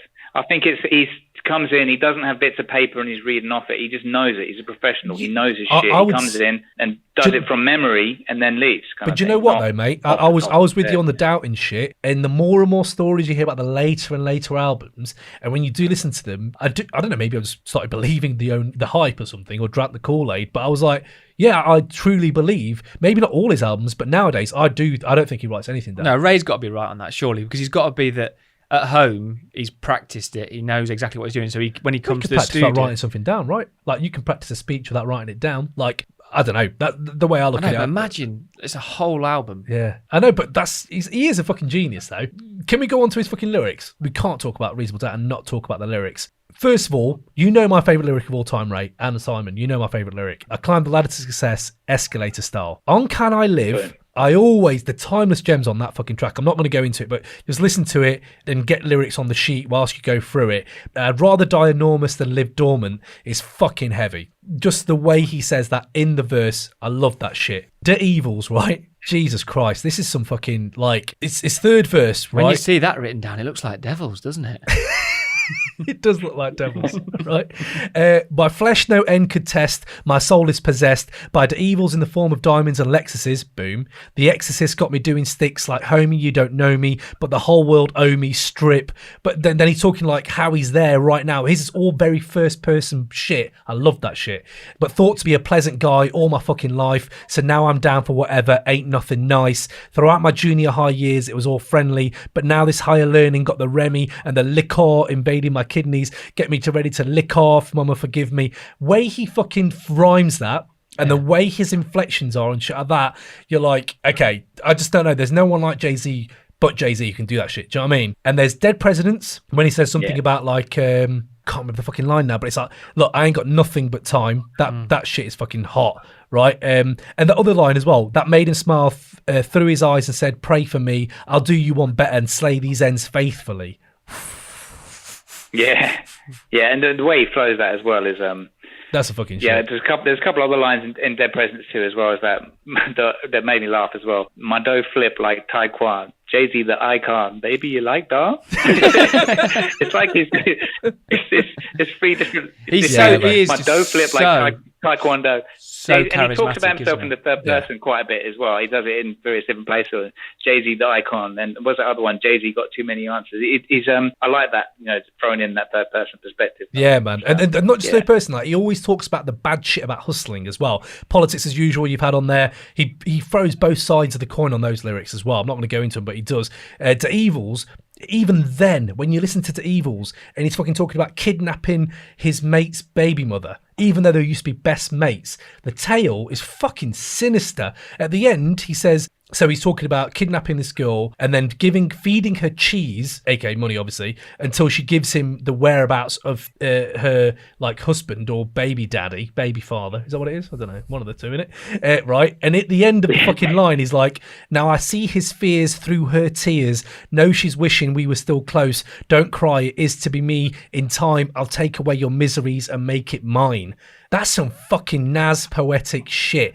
All this shit you're feeling right now, I'm going to be feeling that shit when I'm 30 if I live that long, and I'm going to feel shit for doing what I'm doing. But right now, I'm a sinister motherfucker and I'm doing it. Other things as well, like I was just digging in on that, and like where he's more brutal than you think, because at the beginning of that fucking track, he says like, thinking back when we first learnt to use rubbers, he never learned, so I'm kidnapping his baby's mother. I was thinking, shit, so you're now like getting your best mate's kid because he didn't learn at sex education. You just like, I'm having a kid because I didn't learn at sex education. Oh, you've got AIDS, or you've got like because you didn't use rubbers. You're not using a rubber has led to me getting one over on you 5 years down the line because now I've got your baby's mother, and you're like, that is some sinister shit, man. And he has that shit. He has them layers. He has these criminal layers. And my last one that I had from feeling it, my mama prayed I'd stop. I kept it tight for all the nights my mama prayed I'd stop. Said she had dreams that snipers hit me with a fatal shot. Those nightmares, Ma, those nightmares you say you've got, give me the chills. But these mills, well, they make me hot.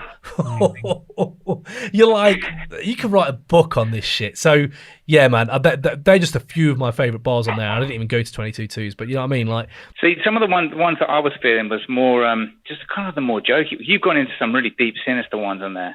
And like the ones that I picked out were like, from Brooklyn's Finest, the 9-6, the only MC with the flu. Yeah, I'm sick. I'll be what you're trying to do. Made a fortune of Peru, extradite, China white, heron, and please, like short sleeves are bare arms. Yeah, that's a fucking line.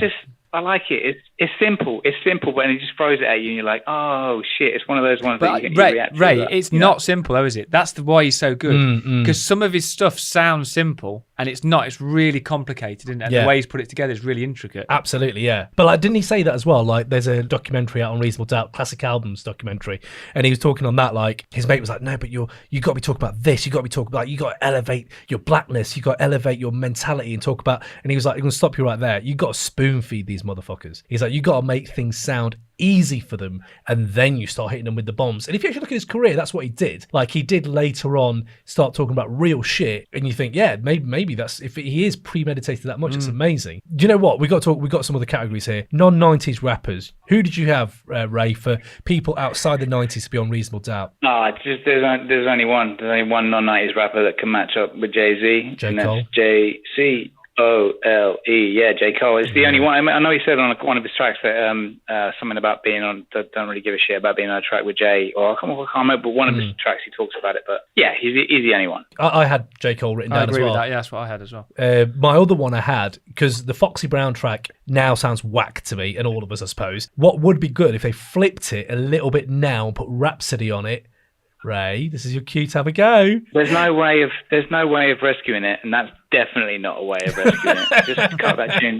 No, but you could make that tune altogether. You could make it a bit more like fucking, I don't know, cerebral if you had her going at Jay and them going at together. She's on Rock Nation now, so maybe that'd be fucking hot. Remix that shit. So I'm talking about. We also talk about the album covers. The album cover to Reasonable Doubt is fucking iconic. Chalk it up, I said iconic. You got it there. Boom, iconic, it's bingo. Fucking shit. I hate the album cover. Really? Yeah. Why do you hate the album cover? It's just boring and just it's just stereotypically nonsense. But that's the thing. When you look back at 96, everyone's on I Timberlands. hate it when people describe things as boring as well. I've just bored myself by describing something as boring. But no, I think like you had like all the Timberlands and all the fucking heavy fucking hip hop gear. It just feels like there's no thought gone into this. No, I thought it's really sharp, man. I mean, it's sharp. It's very binary as well, black and white shit. It's like bang. I agree with Cyber. It's kind of he's got a lot of there are some kind of contradicting references on here. So he's on this cover with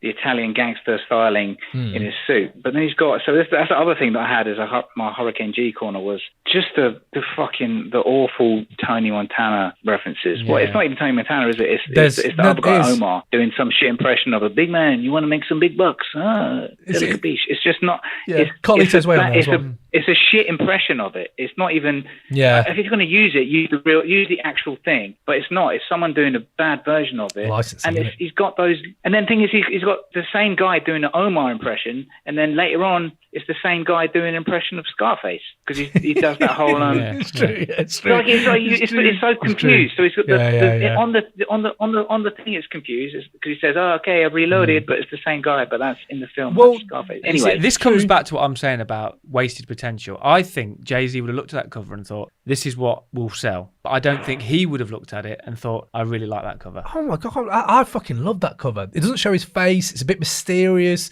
I just like the cleanness of it, like the emails like that.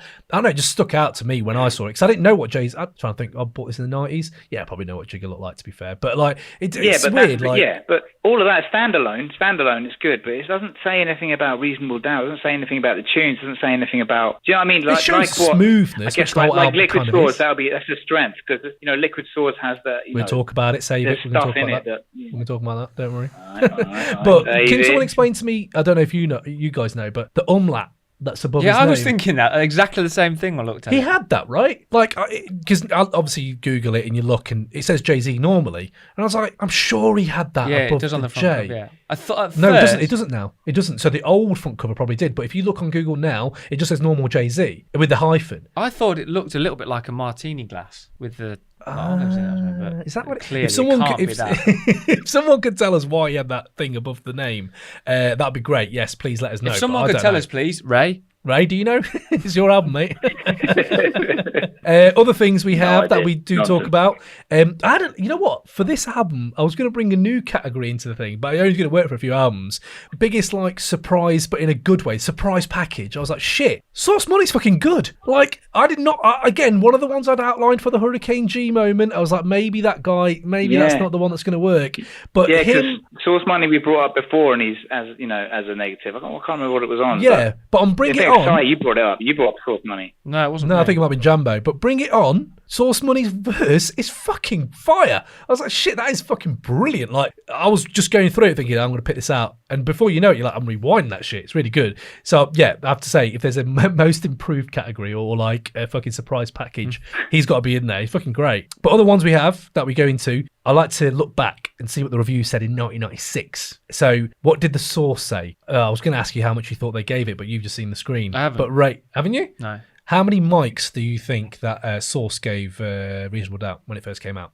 Probably 4 or 3. I'd go 4. It was 4. It was a 4. It was a strong 4. It's their safe go-to in it 4 when they don't know it's a classic or not. So just reading the That's first. the thing when you're rating out of 5, you've got to rate it out of 10 at least. Anyway, carry on. But 4.5, they kind of do. What would you give this album out of 100, Ray? I give it 4 slots. Anyway, carry on. Right. Okay. 4 out of 100. 4 out of 100. What would you give this album out of 100? What would you give it out of 1,000? Out of 1,000, 888. That's what I'd give it.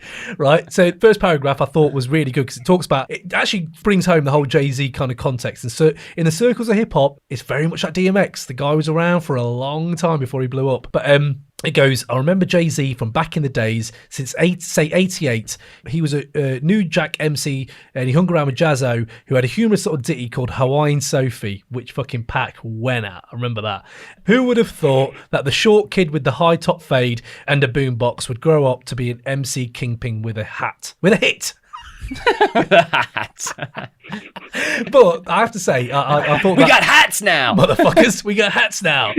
But yeah, no, I enjoyed that. I was thinking, yeah, you're right. Like I don't think many people saw in '89 or '92 or whatever that he was going to be this fucking big, and man, he fucking blew. It wasn't that big though, was it? This took a while to get platinum, yeah. But I mean, yeah, I think it's on release. It sold just off the top of my head 420,000 copies. The same year, All Eyes on Me went platinum in 4 hours. Fucking hell. Pac was on one, bro. So yeah, I'm going to have your conclusion in a minute, Ray. I thought it was only right we talk about the Jay-Z gig. Right. I thought we'd have to talk about the Jay-Z gig, don't we? Right. So, Ray, you never came to the Jay-Z gig, did you? The Jay-Z gig. That I think it was at Poonah No, I didn't. Or Hanover Grand. I think it was Poonah. No. Oh man, fuck. It was one of our friends, little old David Fraser. We took him to his first ever hip hop gig, and we were standing there, little nightclub. Jay-Z's performing with Dame Dash. So I think this is 2000, around that time, before Blueprint, and. I remember just standing there. It was getting quite packed, and I had 2 free tickets I had just to give away because no 2 guys didn't take these tickets off me. So I sold them and I made 100 quid on the door. I was like, fucking banger. Yeah, let's get in there. Bang. Made 50 quid on them each. Got in there. We're standing there. 100. Yeah, 22 twos. Get that in there. Right, we're in there. Westwood walks in. It's like, oh, Westwood's here. Right, just walk right past us. His entourage walks in behind him. He's fucking huge as well, Westwood's walked in. His entourage walks behind him. There's a guy, and he just lifts up his shirt, just like airing his shirt out. And I clearly see he's just got a fucking Glock in his fucking, trousers. I'm like, what the fuck? Do you think that guy was just airing it out, or do you think... No, he's blatantly showing us. But I was saying I think you were next to me. I was like, okay, just want to let you know, someone in here is armed. So we know what kind of gig this is. So let's just be a bit aware where we're at. Classic Westwood doing that shit with his mates. They all walk in. Door closes. Packed. We get right to the front. Jigger comes out. Hat down. You can't see his eyes. Fucking Dame Dash with his fucking 2 bottles of fucking Cristal. And you're like, shit, this gig is going to go off. And it was fucking ridiculous. He played all the hits. I remember halfway through Play the hits, Jay-Z. And he bloody did. Halfway through the set. Play Ain't No N. Again and again. And he fucking... This wave of just toxic shit hit my eyes. This gas. I was just fucking screaming. Me and my mate standing there at the front. Never been to a hip-hop gig, this lad, Dave. Standing there and the fucking tears just streaming down our eyes. And 2 little lads just run past us. Bandanas over their faces. Run right past us.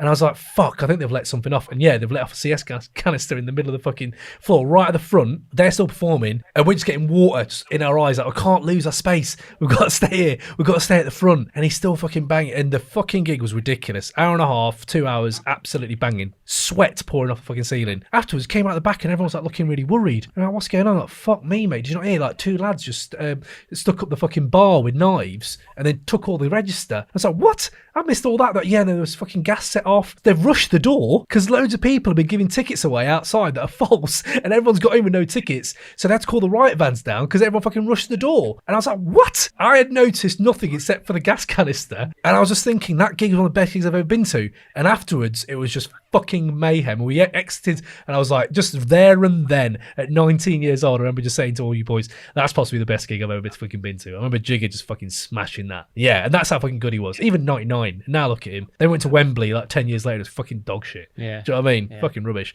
But I had to bring that story out, man. It was fucking banging that. Yeah, it's all about those small venues with the big artists. So I think that's You're right, mate. You are right. So cracking on. Feature Trinity Ray. This is for you, mate. Method Man, Busta Rhymes, or Nas. Which one of these would you have? Nas, straight away. Okay, tell me why and tell me what track. Just put him on Dead Presidents too. But he's already on there. Just not have it as a sample. Have it as actually Nas the secret. The secret. Pull up, Nas just singing the sample. The big reveal. It's really me, guys. It wasn't a sample all along. It was me. It was me doing my thing. They just EQ'd me. That's amazing. But I don't know what I had. I reckon he'd be the one to work on it because he's the only one that would fit. It's serious business, and Meth and Buster would be having too much fun. To be fair, Biggie, Jigger, and Nas on one album would be pretty fucking hot. To be fair, but I had Buster. Yeah. I had Buster because I thought if you bring Meth and Nas, you've kind of got the same. They're all going to do kind of the same as Jay-Z's doing. Meth may be a bit different, but Buster would give it a new dimension. What track would you put him on? Not Can I Live? Do you know what? I think he might kill something on like Politics as Usual.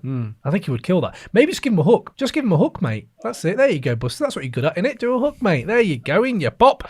Right, mate. So I'm going to have your conclusion in 1 second. But as James Midwinter did have a massive go at me last time for doing this, I'm going to keep doing this. I know you're new to this one, mate, Simon. This is the sample spotting corner. Is where we all geek out and no one really wants to hear this except for the people who've specifically asked me, can you just mention a few good samples from the album? Has anyone really asked you? No one's asked you, have they?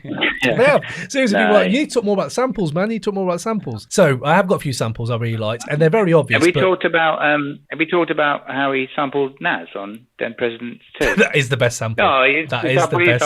No, it wasn't a sample, mate. That is the best. He came in. So what I'm trying to do is, obviously, clearly the sample is the bomb because it's a classic. But also, what I'm saying here is, go out and search the tracks. No, I do love this, really. I've not asked you for it, but I do love it. Okay. This is basically search out the songs because the songs themselves are fucking brilliant. So, Can I Live, Isaac Hayes, his fucking track, The Look of Love, his voice on that is amazing. So check that track out. And you can hear the sample clearly for Can I Live. The samples on Politics as Usual, group called The Stylistics, they fucking look smooth as fuck on their album cover, right? There's a banger for you. Hurry Up This Way Again. That's better than Politics as Usual, I would say, as a song. Sorry, Ray, but it's true. And then BK's Finest flips. There's another great album cover.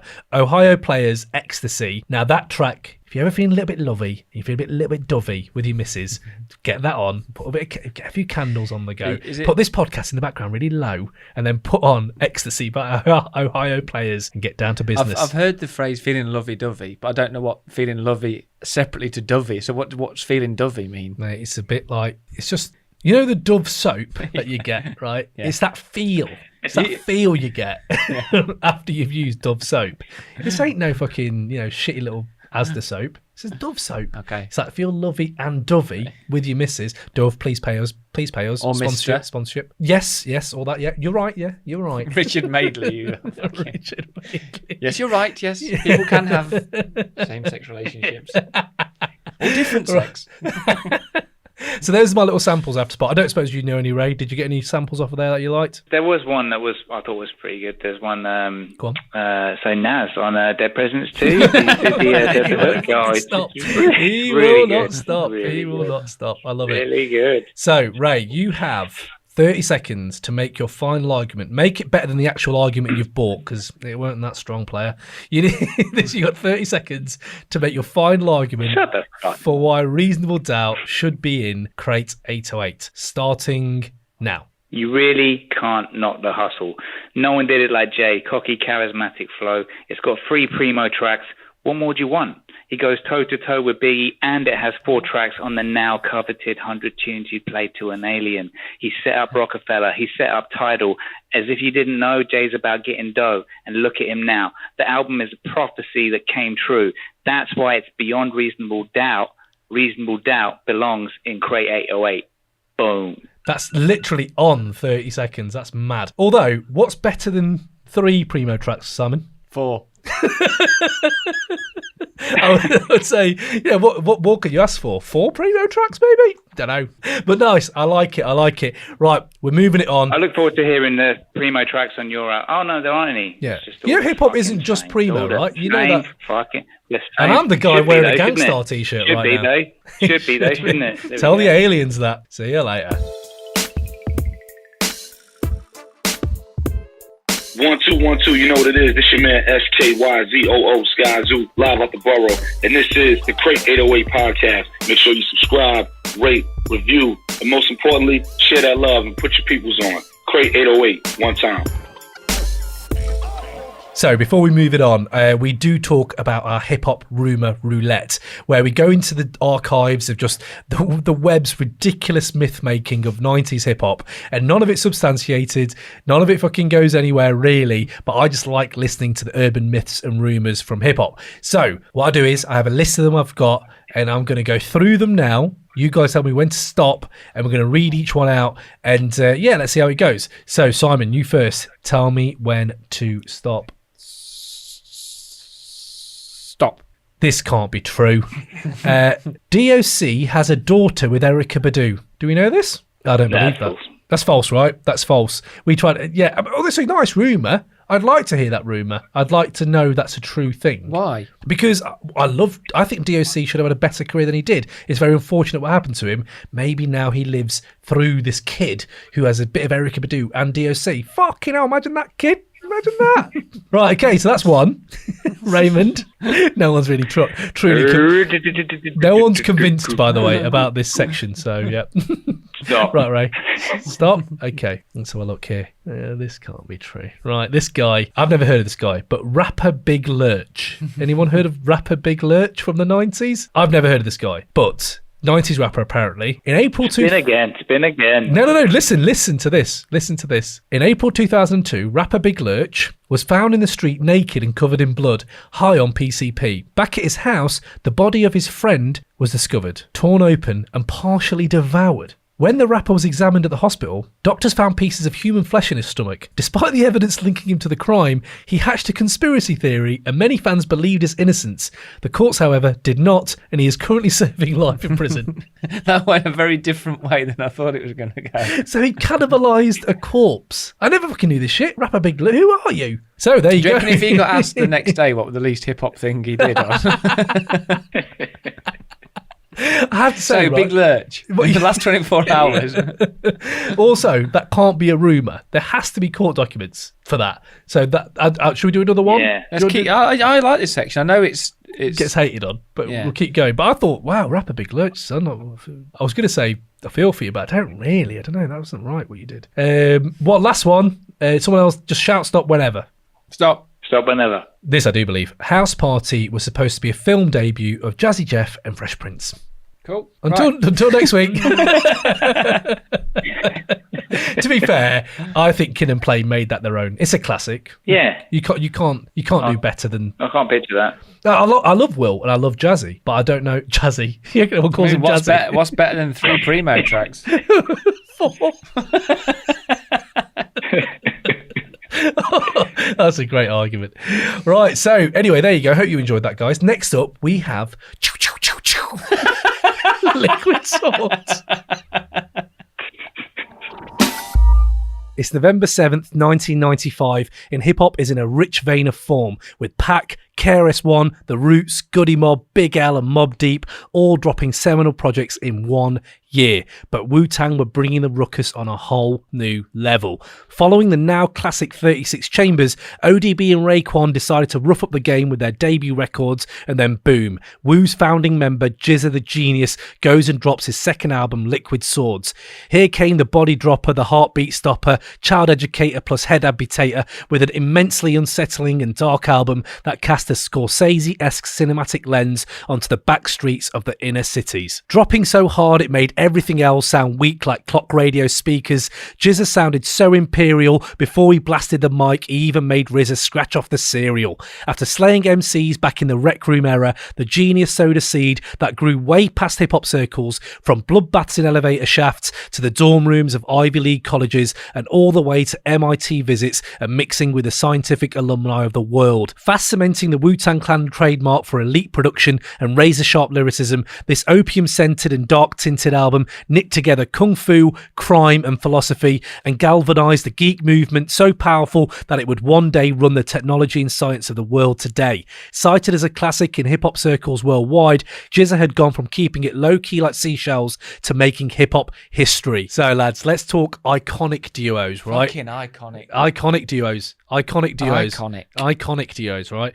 We're good. You've got your Xavi and your Iniesta. You've got your Scorsese and your De Niro. You've got your Will Ferrell and John C. Reilly. You've got your Rick and Morty, mate. You've got your Jackie Chan and Sammo Hungs. And then you've got Lone Wolf and Cub from Shogun Assassin. And on top of that, you've got RZA and GZA. When do any of these iconic duos combine with another iconic duo? Well, they do only on Liquid Swords, and that's why it wins. Fucking hell, we got there eventually, didn't we? One of the best on-screen combos of all time, teaming up with one of the best on-record combos of all time. And that, my friends, lines is my argument. So there you go. Pop it into Crate 808 and we're all right, aren't we? That's it. Done, isn't it? Babe, on to Black Sunday. On to Black Sunday. That's it. Well, that's my first thing, is the fact that RZA and GZA, it's all very much fun and all that, isn't it? When we all talk about the intros and he's written all this. Let's get into the fucking nitty gritty, right? This is RZA and GZA doing what they fucking want. Wanton abandon for what's going on in front of them, mate. No need for radio play or club hits. No need to sell some fucking records. They're just artists expressing themselves, right? Jay-Z and Cypress Hill. Jay-Z definitely wasn't doing that. Cypress Hill, their first album may have been doing that. Their second album, I think they knew there was a formula and they can get chart hits. And I have a feeling that Muggs was like, this is the shit that bangs. That's incorrect, but carry on. Well, it's a false premise you're working on because he didn't, but carry on. Okay, yeah. Well, RZA on here, clearly, right? He knows now. I've done these other albums like Cuban Links, which I would say as solo albums go for Wu. It's between Cuban Links and Liquid Swords that are the best ones for me. Clearly, can we just pause for a second and remind yourself and everybody else that I brought Cuban Links to the table, yep, and it didn't get anywhere near Crate 808. It got near. That's a lie. It got near Crate 808. It was in the conversation. Yeah, it was in the conversation because there's only three fuckers talking at the time. There's three albums. I feel sad that it's not in. How's that? I do feel sad it's not in. And whose fault is it it's not? And you chose not to put it in. It's kind of Ray's fault because he brought a great argument for DMX. He did bring a really good argument for DMX's Dark and Hell's Heart. Right. But you're going to see what you're going to do now is you're going to bring some of the same arguments I brought for Only Cuban Links, and you're going to rehash them now and bring them again. You're intriguing me, Mr. Ward, with your counter argument before I've made my argument. Let's see where it goes. Yeah, let's see. We're all excited. We're all looking forward to. We all want to meet her. We all want to meet her. Pint of vodka. Could be good. Could be a washout. Could be a washout. Hope not. Hope not.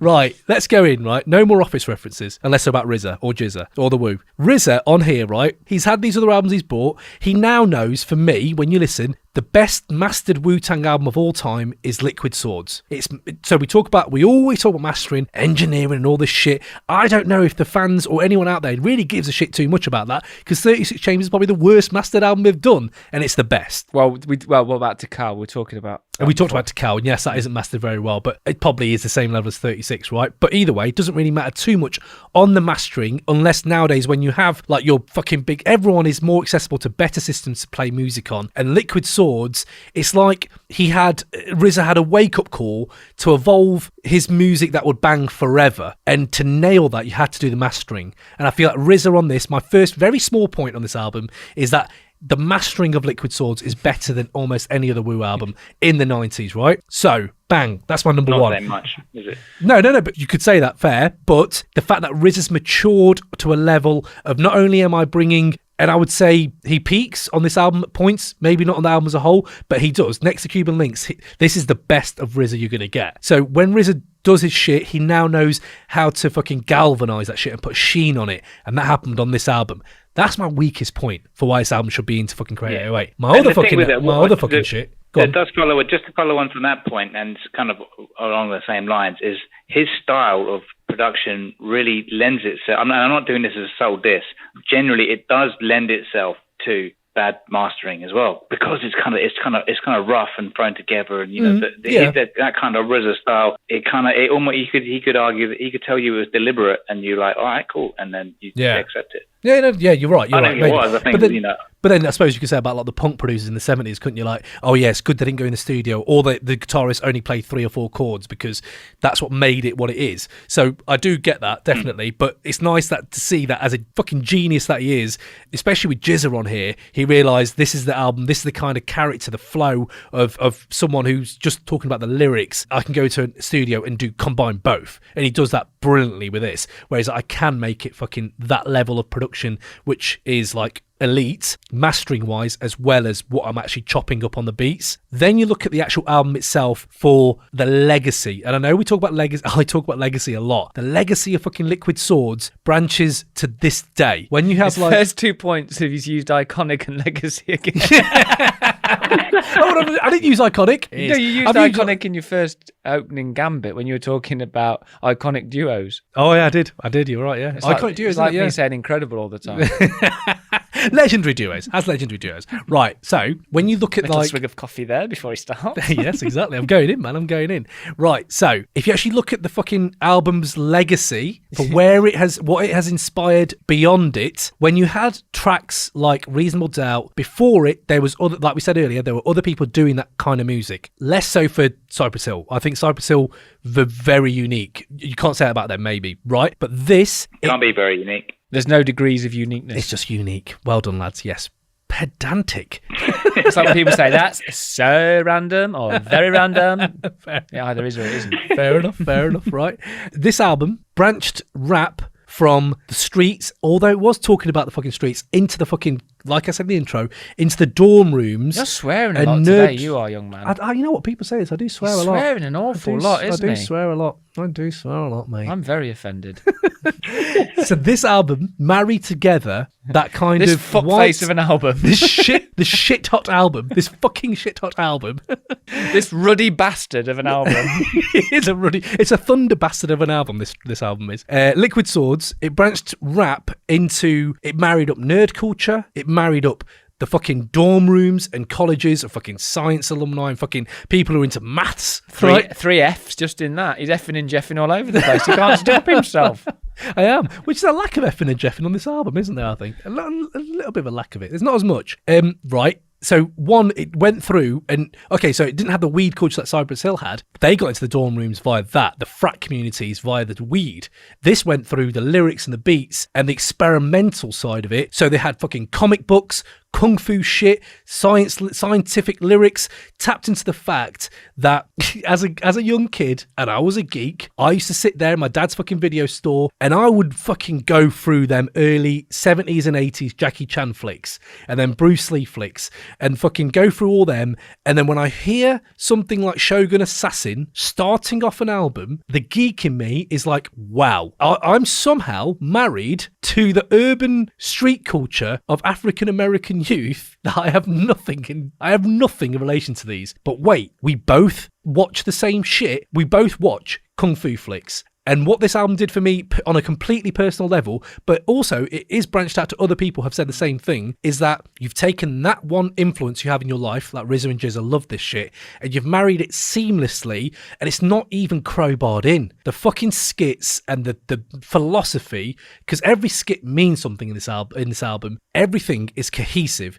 They do it with effortless ease. There's no need for, I really want to use that sample. How do we do it? It's none of that. It's like, we believe that the Shogun Assassin did this shit and they put it in and it makes this concept album that for me resonated because it was beyond just drugs and crime that I didn't see much of, but bang, I know what you're talking about when you talk about shoguns and samurai, because I watched that shit and I learned from that shit as a kid. And then you go on from there, and the fact that not only does it resonate that way, it now clearly resonates with youth in the fact that if you look at the album, it's a blueprint for experimental hip-hop and underground hip-hop, especially in this last decade for hip-hop. At that time, Wu was so massive. This is, and we'll go on to this, one of my other points I had is, this of all of the Wu albums marries the Wu-Tang ethos that RZA preaches to this day better than anything else. It's not got that much fucking mafioso shit to it. It's not got any mafioso shit. He tells drug crime stories, but he's not like Jay-Z. He's not like, I've done this. He's not like Be Real saying, I'm the one that's going to kill you.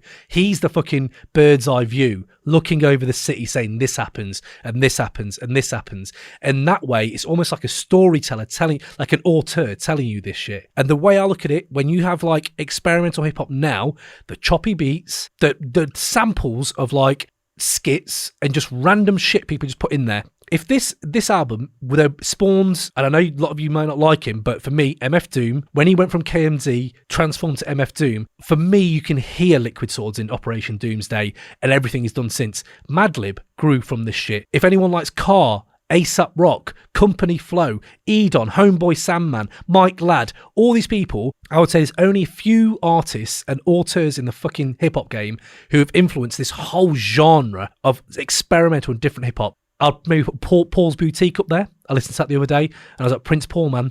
I'll probably put him up there. He fucking influenced them massively. Cool Keith, Dr. Octagon, all that shit. That shit completely seeps into that. And I think this made it sold probably more than those did. and it made it accessible for so many more people. I don't know many students who'd be into Cool Keith, but I can hear lots of dormitories talk about this fucking album. And then you go on from like, okay, so now it's set the stall out for a whole new fucking era of rap that, especially nowadays, as I said earlier, with Derringer and Alchemist and people like that who are doing their stuff, I feel there's an influence of RZA and GZA in that, especially in the wordplay as well. Like ASAP Rock, when you look at the double meanings, everything GZA fucking says on this album. I went up to Genius, just go through his lyrics, and he was my favourite Woo MC for 10, 15 years, and then it got to the point where his later work just didn't carry as much as Ghost or Meth's features or maybe even Raekwon's later stuff, like The Wild is a fucking great album. But he was my favourite MC, and then listening back to this I realised why. It's just fucking effortless and flows just so well. Also on this album lacks a lot of the other stuff that came out in 1990s, especially 1995 going into 1996.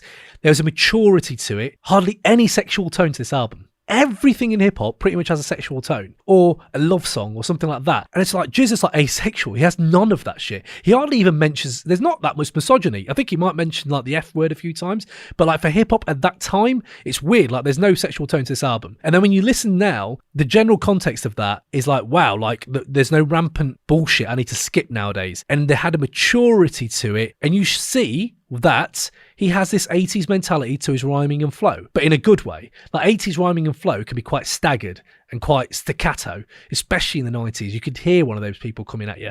I think GZA married it very well with the mentality of the 80s, and he then put this flow into a 90s feel, and he showed more focus, like I said earlier, than most members of the Woo, that this album is centered around what the Woo believe. So rather than talking about like a million MCs on a track or having the mafioso feel to drug running, it felt like GZA probably didn't do that as a kid, so he didn't talk about it. He didn't probably do it. He has skits and he talks about it surrounding him. It's like Nas, it surrounds him in Illmatic. He doesn't always do it, whereas others leaned on that personality of the MC, right? So there's themes that run away like from the Woo ethos when you talk about Meth, because his charisma is fucking amazing. So he goes fully with his charisma, which goes away from what the Woo believe in, right? That's fine, that's cool. GZA, you can almost say, is very simple.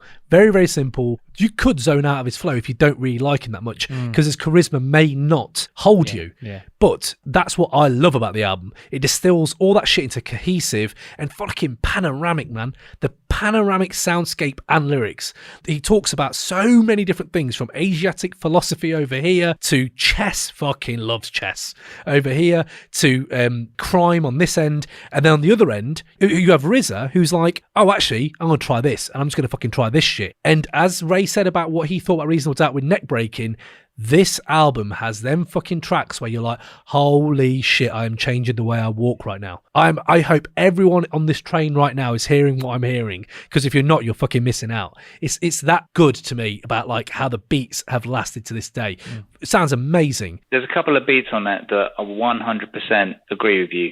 Yeah, that absolutely destroy it. But you got to skip past half the album to get to those tracks, and I think that's a problem. See, that's interesting. I think there's no weak. Well, yeah, I don't think there's any weak tracks on here. Even Swordplay is a fucking great. Look. I said about about Reasonable Doubt that I put forward. I volunteered because it's being honest and real, and that there's always a weak track. There's always a weak track. There's not always a weak track. Not if you love Liquid Swords, because it's an album of weak tracks and a couple of shining gems. It's an album of weak tracks.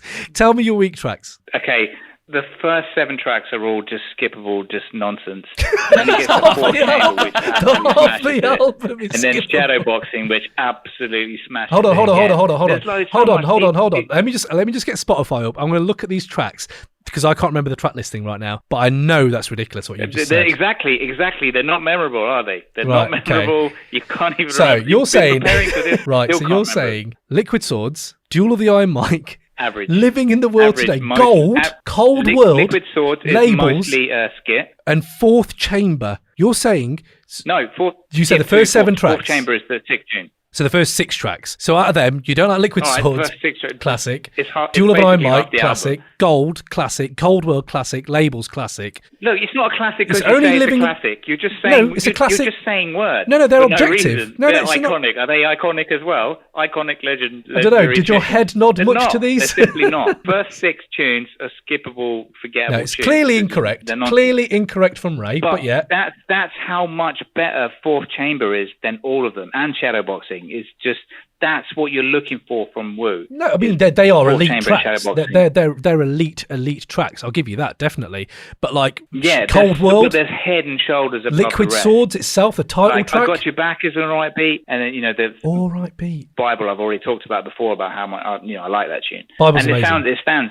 That stands out as well. But I find that basically now what's happened is really early doors in my argument is everything you now say I can't believe because that's clearly not right what you've said. So you may talk and make the best argument ever, but the fact that you said the first half of this album is shit already makes me think, well, I'm never going to win with Ray because he has no taste. So if he has no taste or object critical thoughts. You said that. You were paraphrasing me because I think that's Freudian in the fact that you think that about them as well. Ooh, no. Awkward moment there. No one's awkward. No one's feeling awkward. But okay, so can you tell me? Give me some constructive criticism on those first few tracks. Okay. Let's go into labels. Labels is probably the most overrated Wu track of fucking all time. People keep going on about it. It's an average idea with mediocre execution.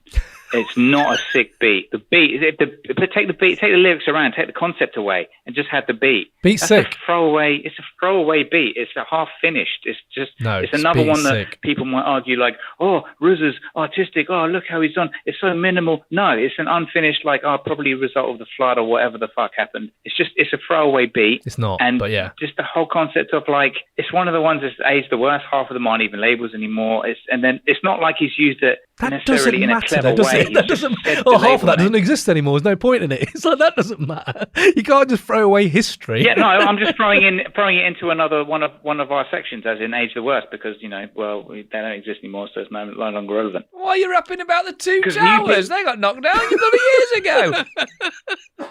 Yeah, just to bring a bit of balance. Go on, bring a bit of balance here. No, yeah, I do love this album. But full disclosure, you were talking. One of the things that you pinned it on was GZA's flow, and I have a problem. I've always had a problem with GZA's flow. I remember you telling me you're not a massive fan. For me, and I know this is a criticism that other people level at him as well. He sometimes feels a bit tired, and he sometimes feels like he doesn't ride the beat at all. That's interesting. And yeah, musically, all of that sort of stuff. But I think let's look at an example. Let's look at Jewel of the Iron Mike. Okay, and Shadowboxing was probably the highlight the same thing. So Jewel of the Iron Mike, I like the beat on it. GZA's up first, and it is a beat that is more suited to him, and his content is interesting and all of that sort of stuff. Then Master Killer comes on, and Master Killer's it. Do you know what? I thought he was all right on this, but then this is the problem that you've got. Then you've got Inspector Deck, and Inspector Deck destroys the track. Like he does on most of the track. And for me, that just highlights... I think he destroys it. It's not one of the best... It's a great Deck track. Yeah. He's great on it. It's similar with Meth on Shadowbox. No, but that's a Meth. It's similar with Meth on Shadowbox. Yeah, but that's true. But you can't separate Meth from the fact that this is a GZA album. Like, most Wu tracks, other people kill it on other people's tracks. Do you know what I mean? Yeah, but like he's credited as having one of the biggest vocabs in hip hop. Definitely, he is. No, definitely is. Yeah. But if you when you're listening to him, if you have got that problem that I've got, where I don't think he rides the beat. I think he rides it brilliantly. I ain't particular a bang like vehicular homicides and July 4th from Bed-Stuy. The way he rhymes that, the way he rides a beat, for me, is fucking brilliant. How he rides a beat. It's interesting that you take it the other way because I love the way he switches the lines. The thing. Go on. I agree with Sai in the sense that the highlight of any Wu album is Deck and Meth.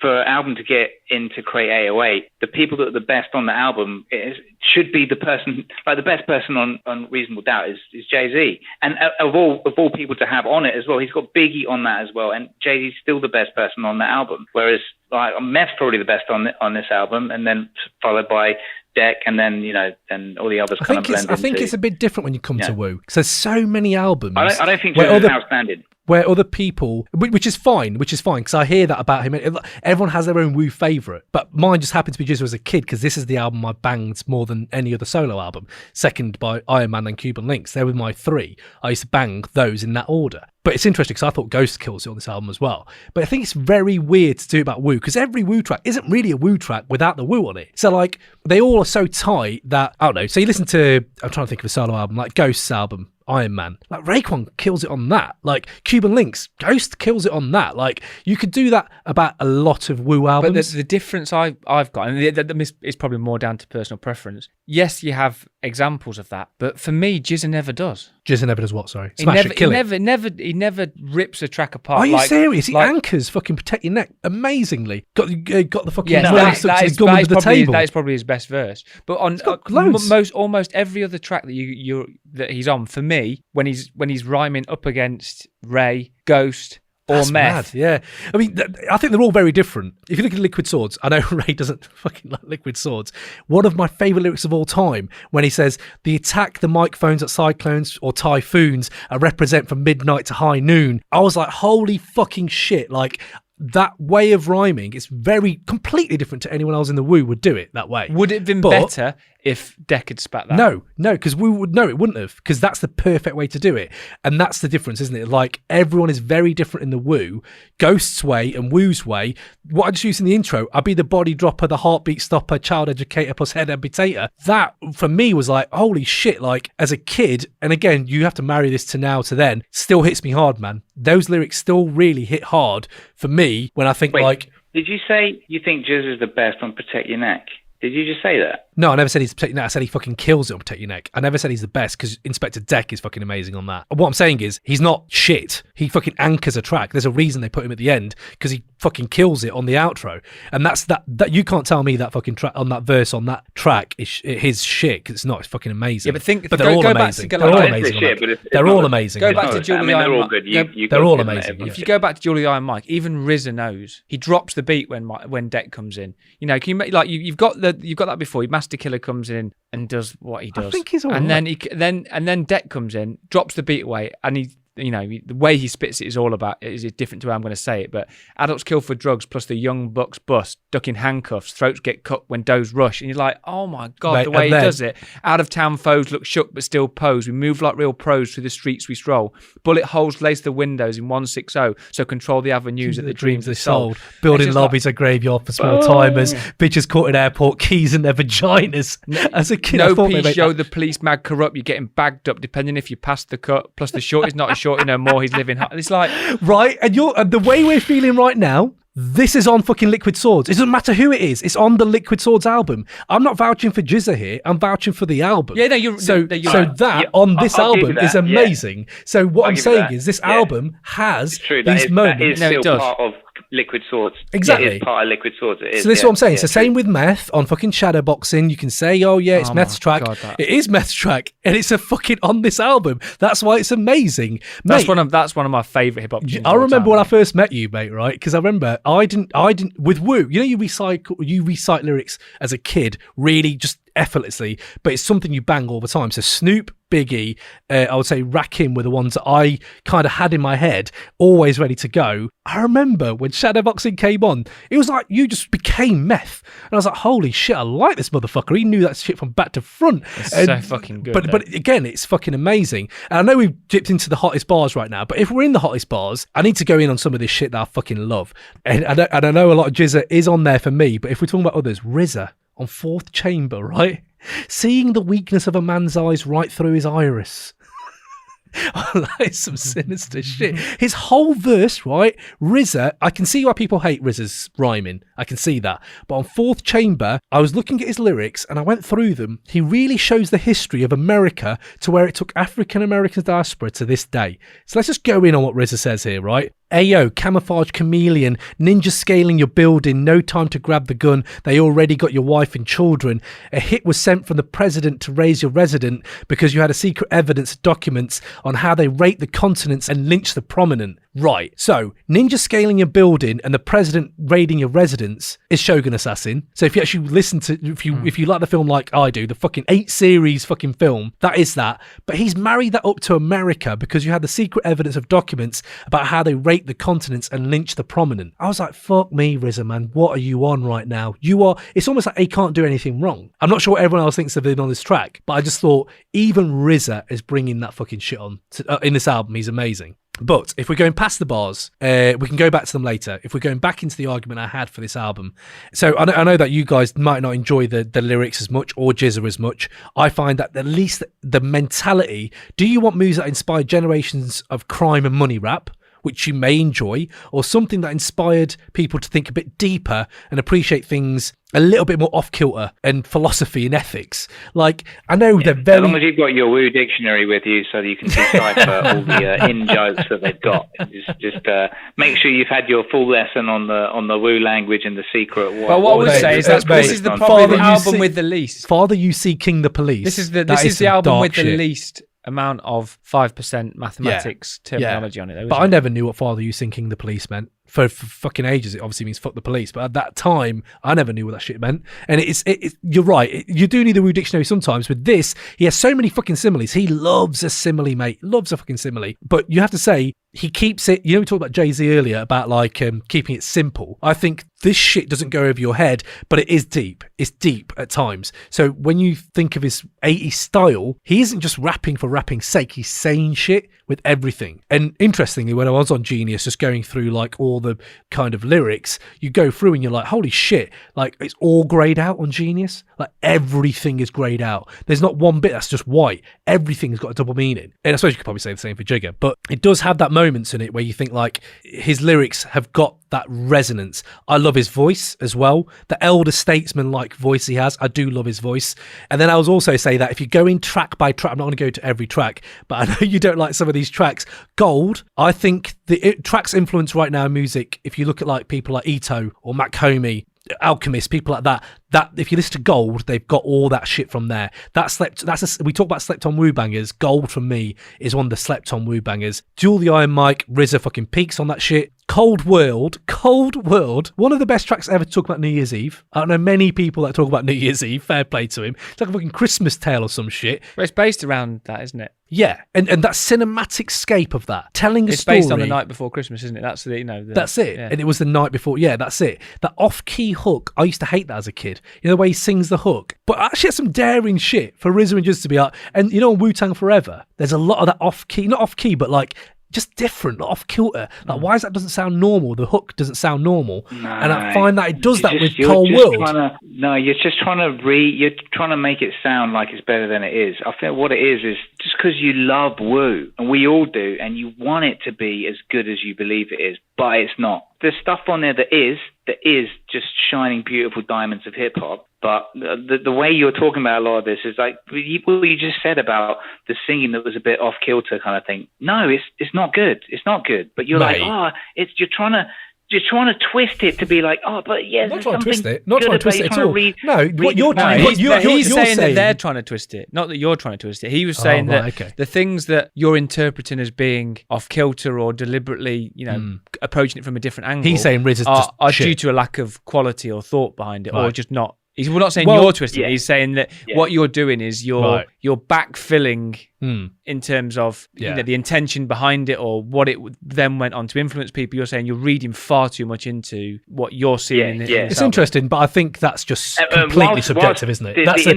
completely subjective. The influence might be true as well. That you might be accurate about the influence and all the rest of it, but that's just an accidental kind of thing. It's not. I don't think it was. But that can't. No one can prove that. Do you know what I mean? Like, it's a very subjective thing what you're saying. So that's fair enough. You think it isn't that. I do think it's that. That's the difference with this album. That it can basically cater for different people. Yeah, but you have your bangers. You have that. There is a difference between right and wrong. But there is a difference. But then, how many Jay-Z t-shirts did Seth Rogen rock in 40-Year-Old Virgin? Not one, but he had a Liquid Swords t-shirt on there, and he talked about Cypress Hill. So all I'm saying is, mate, if you're saying Seth Rogen's wrong, you can't be my mate. Seth Rogen probably thinks the same incorrect shit that you do. I've got something that links directly into that. I know you started talking at the beginning about how it's seamless, the use of the cinematic samples, things like that. And I know that only Built for Cuban Links came out in August 1995. I think Liquid Swords came out in the November. So RZA was mixing them both at the same time. And the use of samples on both of the albums is incredible. But you were saying that, it's, and this links into a little bit of what Ray's saying, I think. You're saying, it was done very much with an intention of stitching it all together. It wasn't. The samples were thrown on at the end afterward. They mixed the whole album, apparently, and then RZA put the cinema samples on at the end. So, but then that's a moment of genius, exactly, isn't it? Yeah. Exactly, and that's right, that it does, but I don't think there was the intention from outset to do it, and it works, and it's amazing, and it has the same impact. But I don't but even think if they were, that's the thing, isn't it? Even if they were thrown in afterwards, it becomes this thing that, what this project needs? Something to just galvanise it and give it a thread. Yeah. And whoever thought of it and however they did it, and it got to the point where it's like, wow, now you've lifted it from. If they didn't have that, it may have just been a solid album or the fucking. It would have been a reasonable doubt, wouldn't it? It would have been a reasonable doubt. It would have been a reasonable doubt. But like, it's interesting. Little face. He smiled at that. It's the opposite. It's the opposite. Is what's happened, isn't it? Reasonable Doubt had legendary tunes that didn't need the Scarface kits, but they put them on it, and it's like, why are they there? Whereas true. The like Liquid Swords has a whole lot of average tracks, which are brought up by the samples because they were like before they were lacking something. That's interesting, isn't it? And like you said, that the stuff, the cinematic stuff that's been put on, it brought it up and added something to it, and it has. But without that, most But the point is, it has it on it. So that's the point, isn't it? That does actually have it on it, so it's fine. But what I'm saying, that's interesting that we kind of like it, right? I look forward to them little skits, like, what a time you chose to be born. Bad dreams are only dreams. Mate, right? Age the worst. When you talk about age the worst or like Hurricane G moments, right? Try appeasing your kid at 3 o'clock in the morning. I've had a nightmare. Don't be worried. Dreams are just dreams. Actually, though, I was playing Abe all the beginning bits from that. He loves all of those. Yeah, bits. He loves all the my great the Sogan's Decapitator, and he wants to listen to all of those. And we're listening to that bit about the don't be afraid. Bad dreams are only dreams. Yeah. And he was saying, "Oh, Daddy, that's a good way of thinking of it, isn't it? Maybe I'm not gonna even though I'm having a nightmare, it's only great parental advice from GZA and Shogun Assassin. Yeah, Shogun Assassin. But the one that gets me all the time, and I look forward to it every time it comes on. I sometimes forget it's coming. You ever heard the album for a bit, and you start giggling just before it comes on. I don't know if there's any kung fu flick guys out there who fucking love it, but I love Shogun Assassin generally, and that fucking scene that they sample where the guy has got his neck slit, and he just goes, "I always heard about this technique. To have it happen to my own neck is ridiculous." It's just the dubbing on it. I was like, oh man, it gets me every fucking time. They're so brilliant though. The samples on it it just raises it up. But that's the interesting thing, that we all are very big fans. I was looking at like people who don't like this album, and a lot of that is skits are too long. And yes, it takes a minute 10 seconds to kick the album off. I love it, but there clearly is people out there who are like, I don't want to forward, like, make it a separate track, like make that separate track and then just go in, like you can skip it. Fair, that probably would have married up better. But like, it's interesting to me that we love it and everyone else is like, there's a lot of other people like, nah, I'm not a fan, mate, not a fan. But I see you using an old style against me. I wonder where you learnt it. You know very well.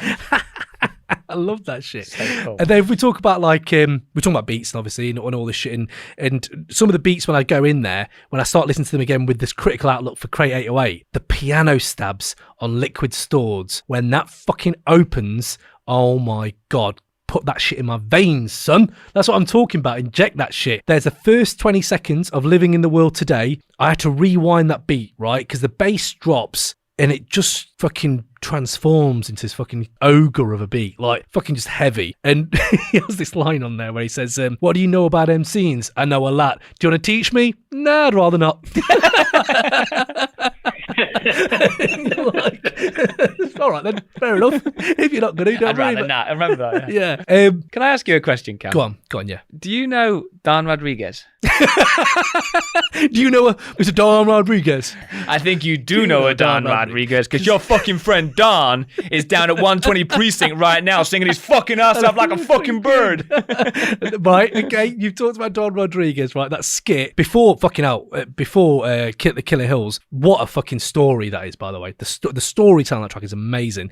But go out, search this. My Hurricane G moment for the whole album, right, is Mr. Greco's acting, right? When he says to him, "Do you know Mr. Don Rodriguez?" And he just goes, "No, I don't know Don. No, don't know Don Rodriguez." Right, mate, you're caught now. That is the worst acting ever, Don. I mean, not Don, Mr. Greco. You're done. You know him, right? So I have to say, Mr. Greco, work on your acting. Why does RZA have to shout "Life of a drug dealer"? Mate, we read that, RZA. Actually, we didn't need you to shout that. You know when you listen to that little skit as well, on your headphones now, on the right, you've got GZA in the background selling some shit, and you've got that guy in the back just singing, and I'm like, who is this guy? This guy's amazing. Like, I think he's practicing to be on Reasonable Doubt Hook.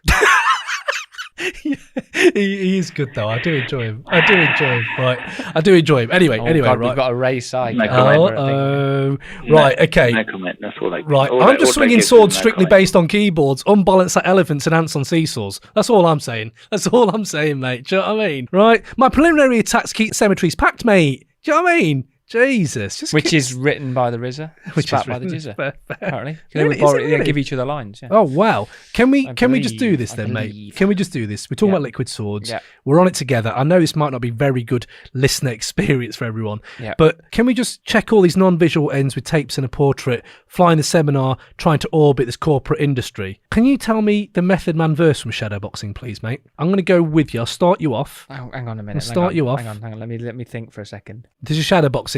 If you don't like Liquid Swords, you don't like Method Man, because he basically brings his A game to what he's doing here, right? Hang on. Okay. I'll start you up. I've got it here. Because let me just think. I pledge allegiance to the hip hop. Yes. Yeah. I breaks it down to the bone gristle. Ill speaking scuds, Mickles, heat seeking. Johnny blazing. Night Muzzer was craven. Ends gunning. My third eye seen it coming. Before it happened, you know about them fucking statin kids. They smashing everything up in every shape, form, or fashion. Now everybody talking about they blasting. Is you busting steel or is you flashing? Talking out your ass. Oh, you should have learned about the flowing peasy afro. Italian stallion, chinky on snot nose. From the naps to my bunion on my big toe. It keeps it moving. Know just what the fuck I'm doing. Wrapped insomniac, fiend to keep your end snoozing. Tip the cardiac, arrest me. Exorcist hip hop possess me. Crunch your end like a nesty. You know my steez. Burning to the third degree. Sneaky ass alley cat top pedigree. The head toucher. Industry party bum rusher. You don't like me, dick up in your ass. Fuck you. Oh, Jesus. That's a harsh way to go out if you don't like me, isn't it? Dick up in your ass. Jesus. If you don't like dicks, fuck you. Jesus, man. I had to do that because the fact that how many samples off that one fucking verse, you know my steez. Oh, my lordy mercy. Another one, I'm just doing this now because I don't think anyone really talks about investigative reports. I don't know anyone who mentions Ray on this. Fucking hell. He is unreal. Yo, my slang's out this world. Mixed collaboration, man. Little man and his girl. Blah, blah, blah, blah. He goes on. But the last bit of his fucking verse. Chef, remarkable, sparkable, raps and tackable gats. Never get jacked. See you then move black. And you're like, oh my days. I just need to say sorry to Method Man for doing that on a podcast that other people are going to hear. You ruined it, haven't you? But mate, no, fuck it. No, either way. Ray is good on that. He's the second best MC I know called Ray. What? Oh. I'm not going to forgive you for all the shit about business. So we're talking, right, okay, another thing I love about this album. I'd say a downside about Shadowboxing, though. Go on. Yeah, that's the Mess got the line on it saying "end together now," and then later on in his career, he did a tune with Limp Bizkit. Oh, he did. He did. Came out of that. He did. Game over. I didn't even think about that. Link to Limp Bizkit. Game over. Game over. As soon as you've linked it to Fred Durst, it's over.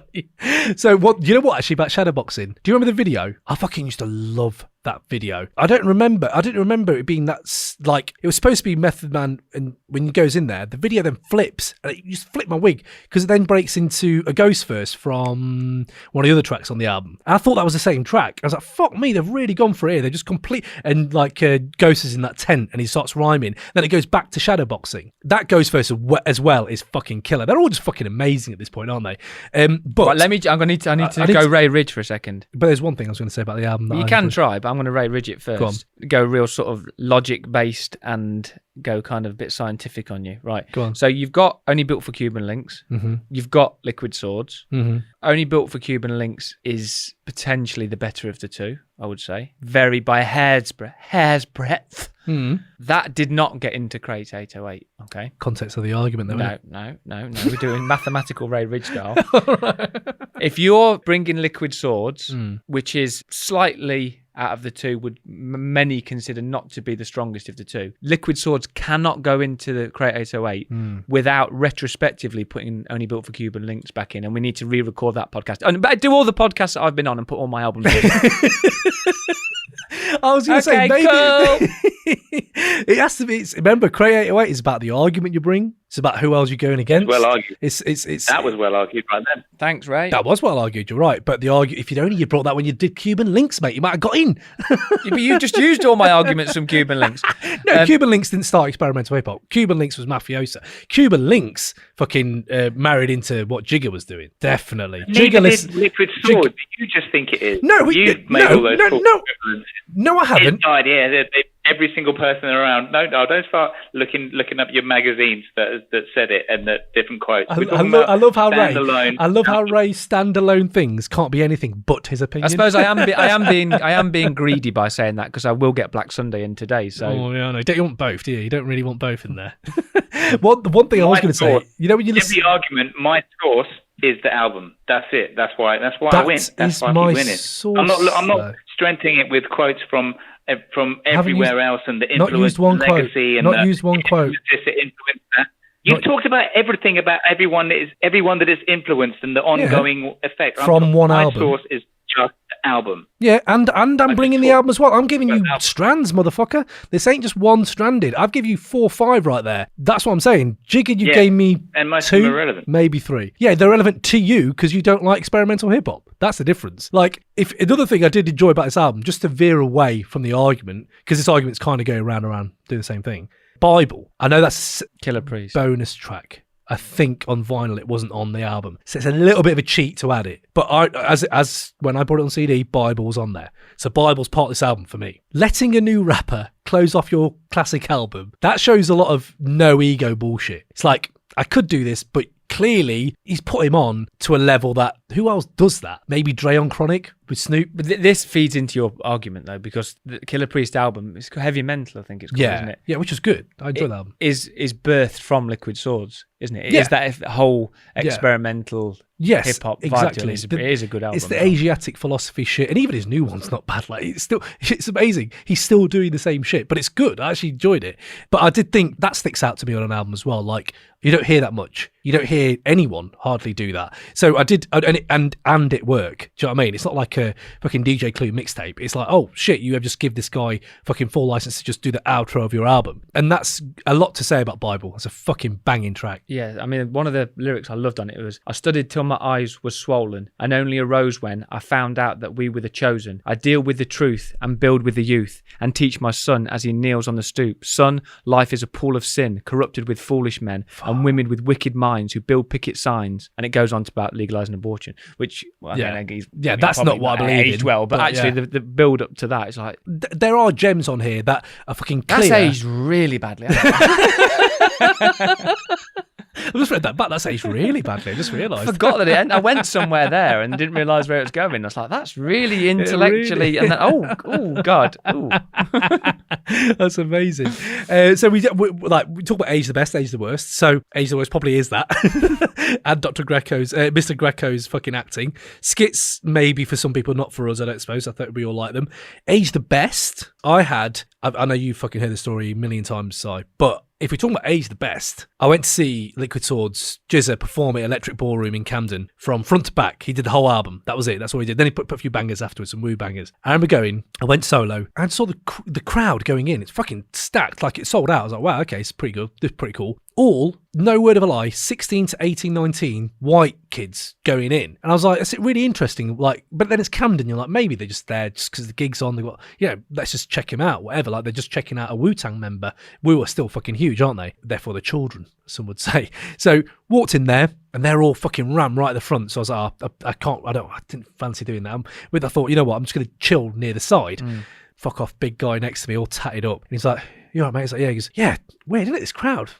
Liquid Swords. Like, yeah, I thought it'd be a bit different. I thought it'd be older like us. He's like, yeah, it is a bit weird. Fucking hell. No word of a lie, right? He starts the album. These kids knew fucking every line to album cuts I don't know every line to. And they were just fucking throwing them back at him. And he's fucking almost 50. And I was like, that must feel amazing to him. And 2, blew my mind. I would never have thought that would happen. So clearly this album resonates. And that was probably 2009-ish or something. Or maybe 2008 or whatever. And you think like, fuck, this album still resonates to that level. I thought also the fucking Joe Biden Liquid Swords meme. Have you seen the meme? That fucking meme. I remember when that went around when Obama was in. Have you seen it, Ray? It sounds familiar. It's the one where reporter asks Obama, "What's your favorite Wu-Tang album?" Obama says, "What a stupid question to ask her." Joe Biden grabs him like, "Liquid Swords, motherfucker!" And if you just Google Liquid Swords Biden, it's just a thing. Like people stop the podcast. I'm going to do that. Right?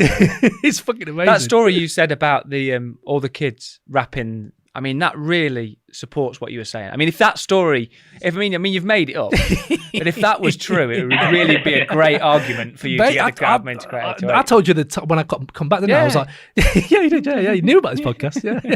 I was just like, I remember you saying that as well. But something is not good because a lot of people like it. No. I'm saying it's again, Ray. You get everything a little bit twisted, don't you, love? I'm saying it's aged the best. Clearly, it's aged the best. Literally what you do with every single thing I say. And you can't even, the irony that you can't see it when I say something quite obvious, actually, back to you. And you think I'm twisting it, but I'm just stating what the people are thinking. Maybe I'm just pushing your buttons. It's really popular with all these. Yeah, but children don't know anything. Maybe it doesn't work on your side. My love. Maybe I'm just pushing your buttons, my love. Have you ever thought? Maybe I'm just being that manipulator at the top. Fucking working, all right.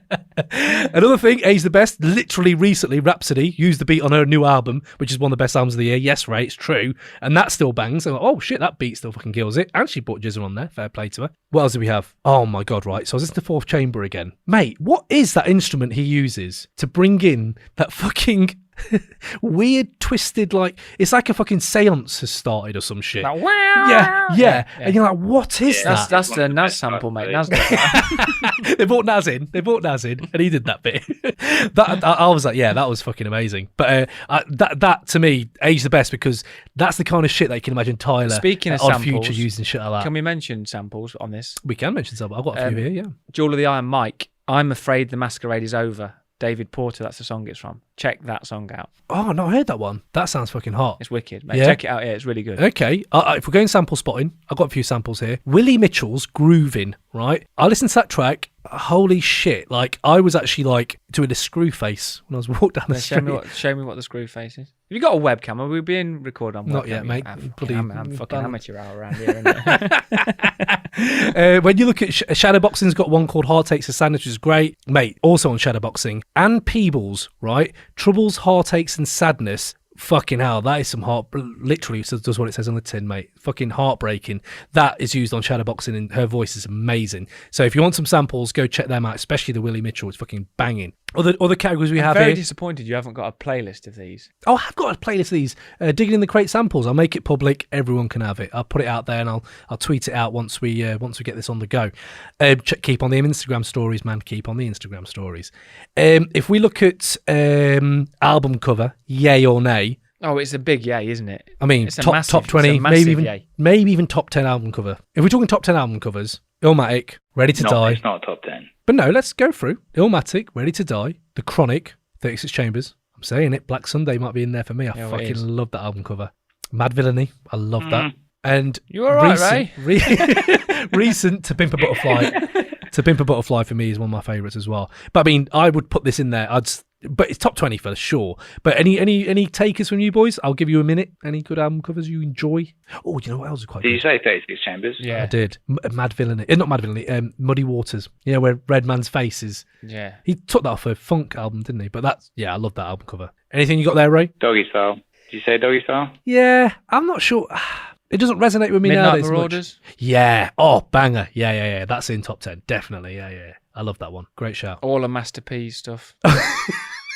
All the No Limit. Pen and Pixel The shit. whole No Limit stable. Ghetto D. Yeah. Get Ghetto D right in there. I'm with you. Best thing Master P ever did was make Silk the Shocker a fucking multi-platinum artist. How have you done that? Right, so I was looking at the album cover again. Again, you might want to check my socks, Simon Wood. Yeah, motherfucker. Oh, God bless you. You're wearing GZA socks. I'm wearing Liquid Swords right now so you can see them. Those, I have to say, are my favourite. Ray's wearing socks. Reasonable Doubt underpants.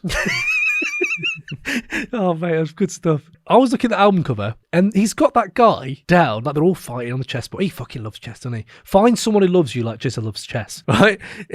There's one guy on the floor decapitated. What the fuck is that weapon they got on him? It's like a big sphere. It's like a mace. Yeah, but it's like took him down from his head down. Oh, mate, that is... Anyone gets that, please tell me what that weapon is. Don't know why, but tell me. Please send one in. Please send one in. I'd love to have that. So yes, we're all agreed. Album cover very good. Yes, good stuff. I think we're good. Is that the first thing we've ever all collectively agreed? Yeah, we all like the album cover. Ray's happy. The album cover. We're all happy. Oh, he's not. Yeah. I mean, right, it's not Ray. top 10, but yeah, all right, Yeah, we'll go like with that We'll go with it. No, well, Yeah, we did Mace's It's Harlem. better than Reasonable Doubt's album Mate, cover. we did Mace's Harlem World, and that was the most agreeable Ray's ever been on any album ever, which is possibly the most Hang on a ridiculous thing. minute. Yeah. He was very agreeable with the Harlem World. You really like Harlem World? No, I'm not sure how you're phrasing agreeable. I'll tell you Wasn't this. agreeable. There's one point we spat a lyric. Was he in a good then we mood? spat a lyric, and he went, oof.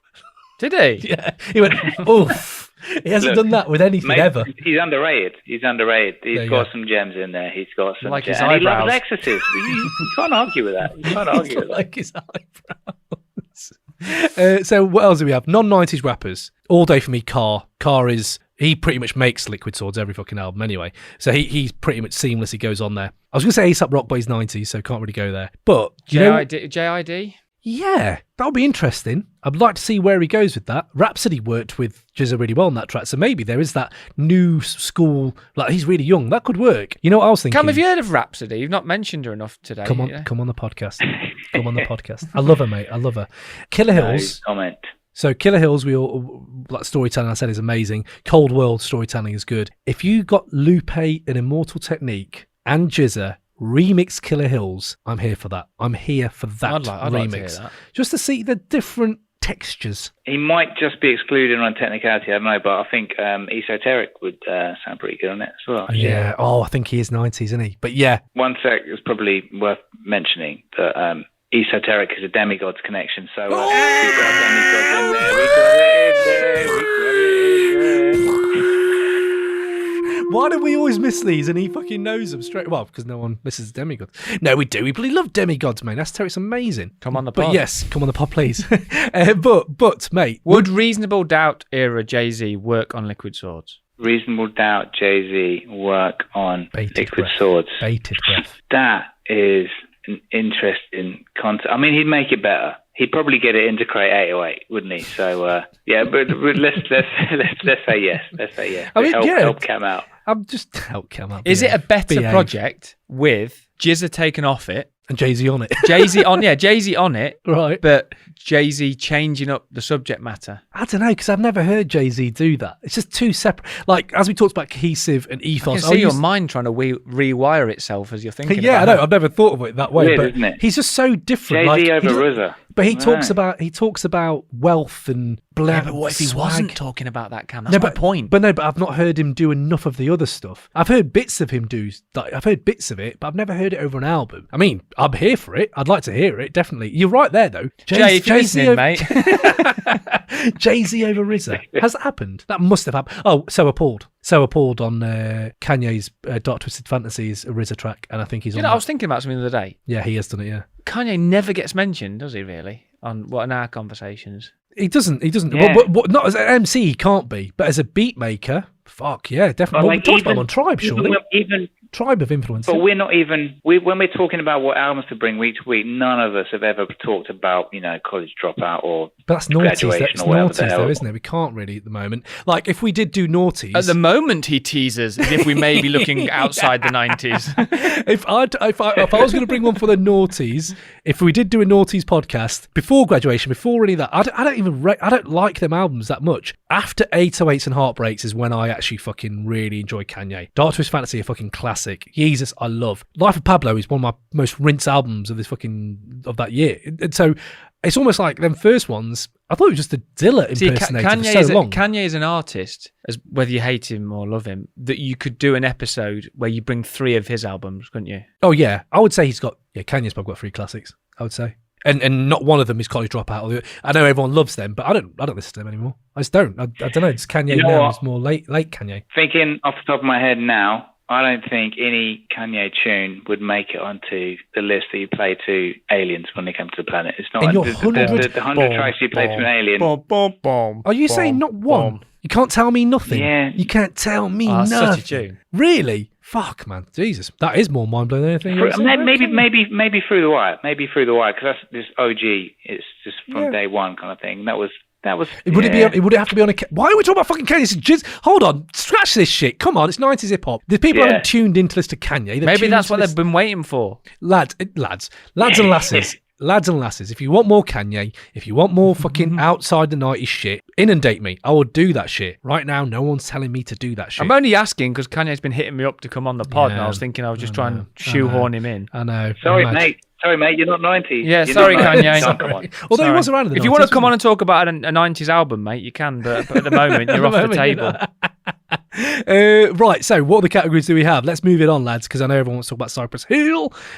We always go back. We have a little look back at what the source said about these albums. So, any idea what the source gave this album, Mike's wise? Source. They're not going to go 5. 4. Probably 3. 4. It's the safe one, isn't it? We realise that they give everything a fucking 4. Hey, what's happened to Hip Hop Quotable? It's coming after this. Mate. Don't worry, we're doing it. Oh, don't talk about Hip Hop Quotables in this section, mate. Raid couldn't get labels, so he always knew he wasn't going to like this album. You don't even fucking know the album. You listened to it last week. So, anyway, the source... You listened to it and just skipped through it. I've listened to loads of albums that I've forgotten because they're shit. This is just another one of them. It's so easy. I fucking love you, Ray. This would not be Crate 808 without Ray. He just wouldn't.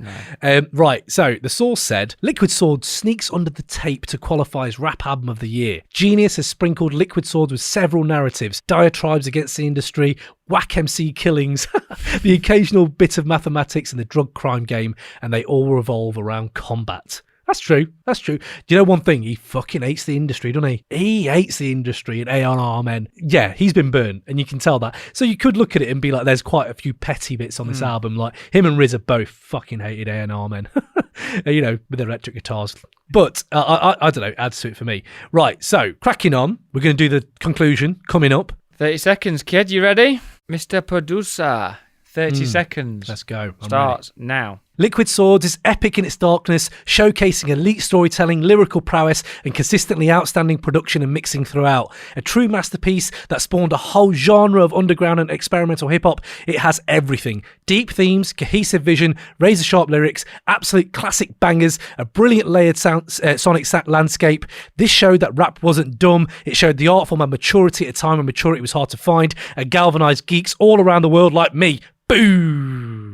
Damn, son. Bang on. It's got to get in. Right, there we go. That was your Wu-Tang hit for this fucking episode. Next up. I wanna get high, so high. I'll get the fucking reefer. See you later. Boom. Cypress Hill. Yo, this is Rodney P, the Rhythm Killer, big blood clot things with Enna, you heard me? Yeah, and we're here listening to the Crate 808 podcast. Big things is going on right back to the early morning. If you don't know, get the blood clot. No, you feel me? Yeah, big old man Cam every time. People. I hope you enjoyed this week's episode. And remember, subscribe it, rate it, review it, and go on and tell your blood clot friends. For real. Now, this is the part of the podcast that just because we know we want to make it even longer for you guys, we're going to do a hip-hop quotable quiz. This is where I go back into the annals of Source magazine and we look at their hip-hop quotables they used to basically rinse every month. They used to bring out a classic verse from one of the tracks that came out that month. So I'm going to try to not butcher this classic verse, and whoever can stop me first with the title, the artist, the year, and the album gets mad props, son. So I'm going to start. Tell me when you've got it. Starting now. I'll be damned if this ain't some shit. Come to spread the butter lyrics over hominy grits. So what you want, N? What you want, N? I got a 6-shooter and a horse named Trigger. It's real. 94 rugged raw. Stop. It's meth. It's meth, and it's It is meth. and the horse named Trigger. 94 rugged raw. It's from Kicking down your goddamn 36 doors. Chambers. No, it's not. You can come in. You can come inside anytime you want, mate. Kicking down your goddamn door. Fuck the world. Don't ask me for shit. Everything you gotta get, you gotta work hard for it.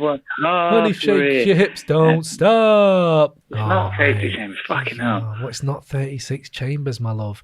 Oh, Simon Ward. Method Man. I'm going to give you...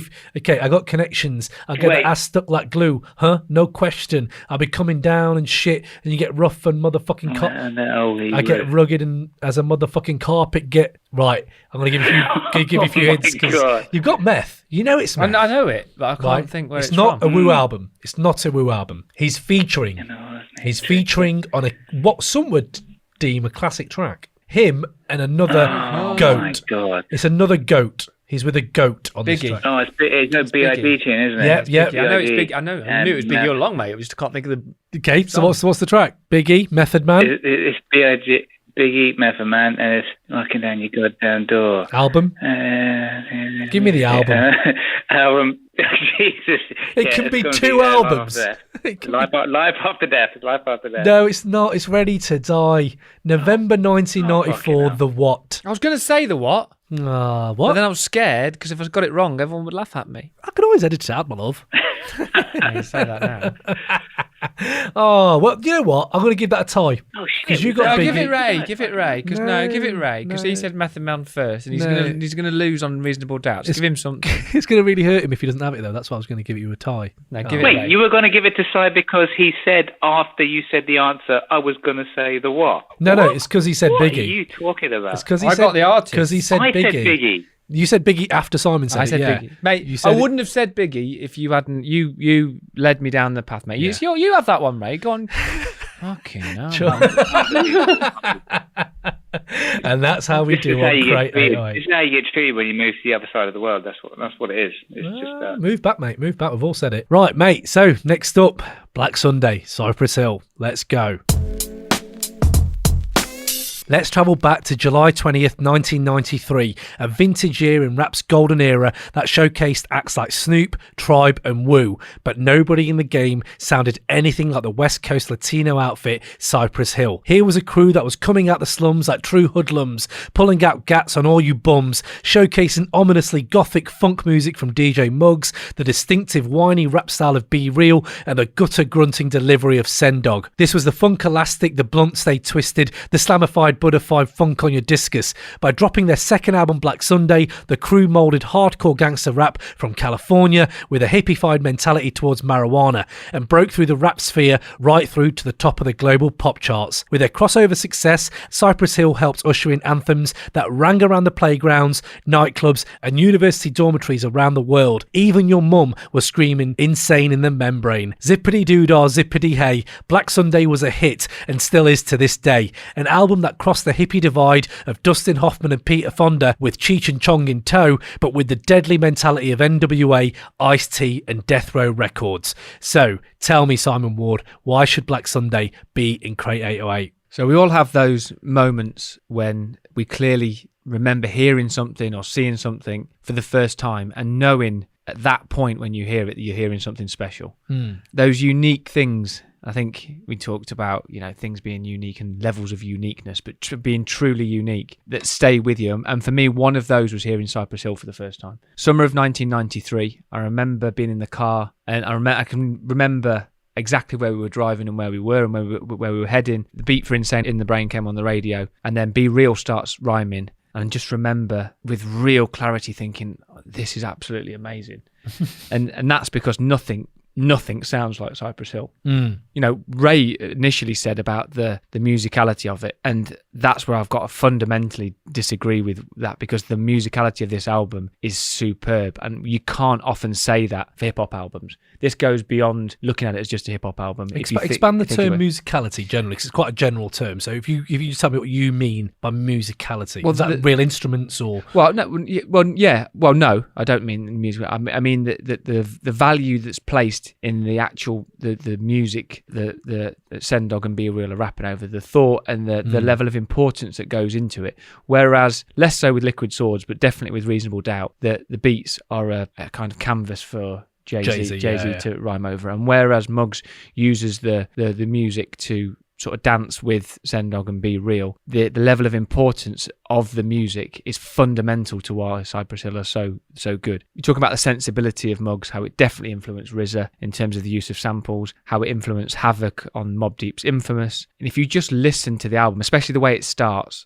with the fade, these twisted strings, the percussion hissing, and then Be Real's voice, which is an instrument in itself. Every aspect of the music that is coming through the speaker has been thought through, and it has purpose to it, and it has meaning to it. Can I just tell you there on the intro? Stop you. That for me is one of the most memorable intros, not just in hip hop, but albums generally in music. It's like a fucking air raid siren. It's like it comes in that, oh man, yeah. I'm glad you brought that up. Yeah. But yeah. So the vinyl collection that DJ Muggs cut up to create Black Sunday is what makes it sound so awesome. So where so many producers dug into funk and soul mainly to get the sound, Muggs was digging into psych rock, vintage soul, free jazz. And we talked before on the ill-fated Onyx episode when I was saying that Onyx is a punk band. And you know, it still hurts they're not in Crate 08, by the way. But if they are a punk band, then Cypress Hill are a prog rock psychedelia band. Absolutely.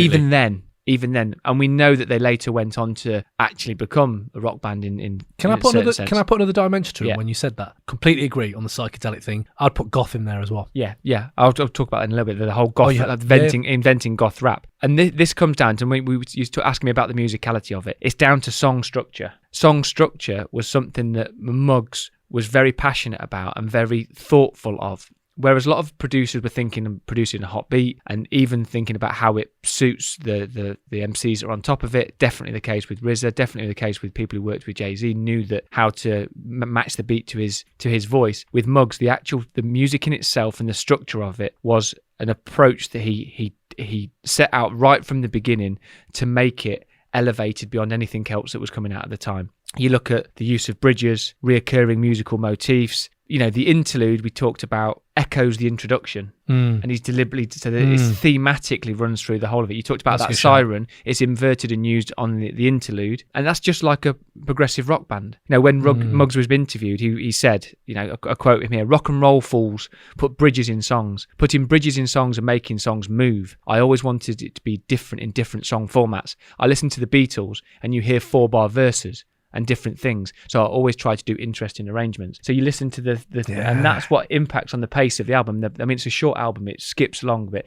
Breezy. The song structures make it sound so different. So you have this undercurrent of very much a signature Muggs sound, but it doesn't ever sound like there's any kind of sameness to it. It's all everything sounds fresh, and it still sounds fresh when you listen to it now. And ever since then, Black Sunday has been a sort of touchstone for musicians trying to tap into that feeling of dark, that hazy paranoia, and sort of that unsettling psychedelia. And they perfected it on this. It's been a sort of a reference point, not just for rappers, for electronic musicians and rock bands, from every person who want to dig into that kind of aspect of their sound. You look at who Muggs went to do remix work for, and it speaks to how important the work he did on this album was. He went on to do work with George Michael, remixing George Michael stuff, U2, Janet Jackson, and then all the work with Pearl Jam, Sonic Youth. Yeah. People heard what he was doing and saw what he was trying to achieve, and everyone wanted a piece of it, and everyone wanted a piece of that kind of signature sound that he had. Because we've got to remember that they had an album before this, so that album clearly was the fucking watershed bang. This is the album that almost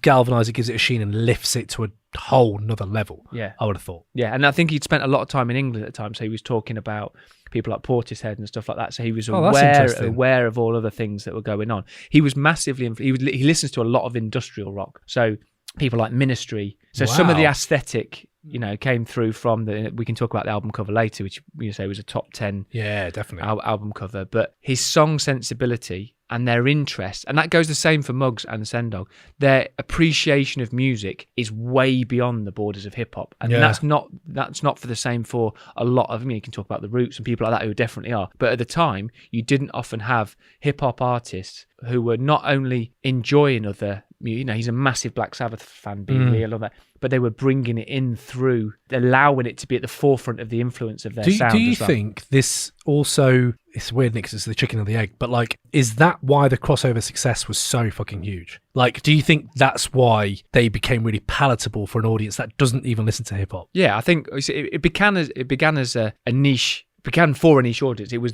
what they weren't trying to, and I've read in interviews, they weren't trying to do a crossover. They never wanted to be pigeonholed. They were the label initially tried to make them as Latino rap. Yeah, and we said we're not a Latino rap act. I heard we that. are a hip hop act. Trying to be ambiguous. That, and that is down to the fact that they do have tastes beyond the border of hip hop.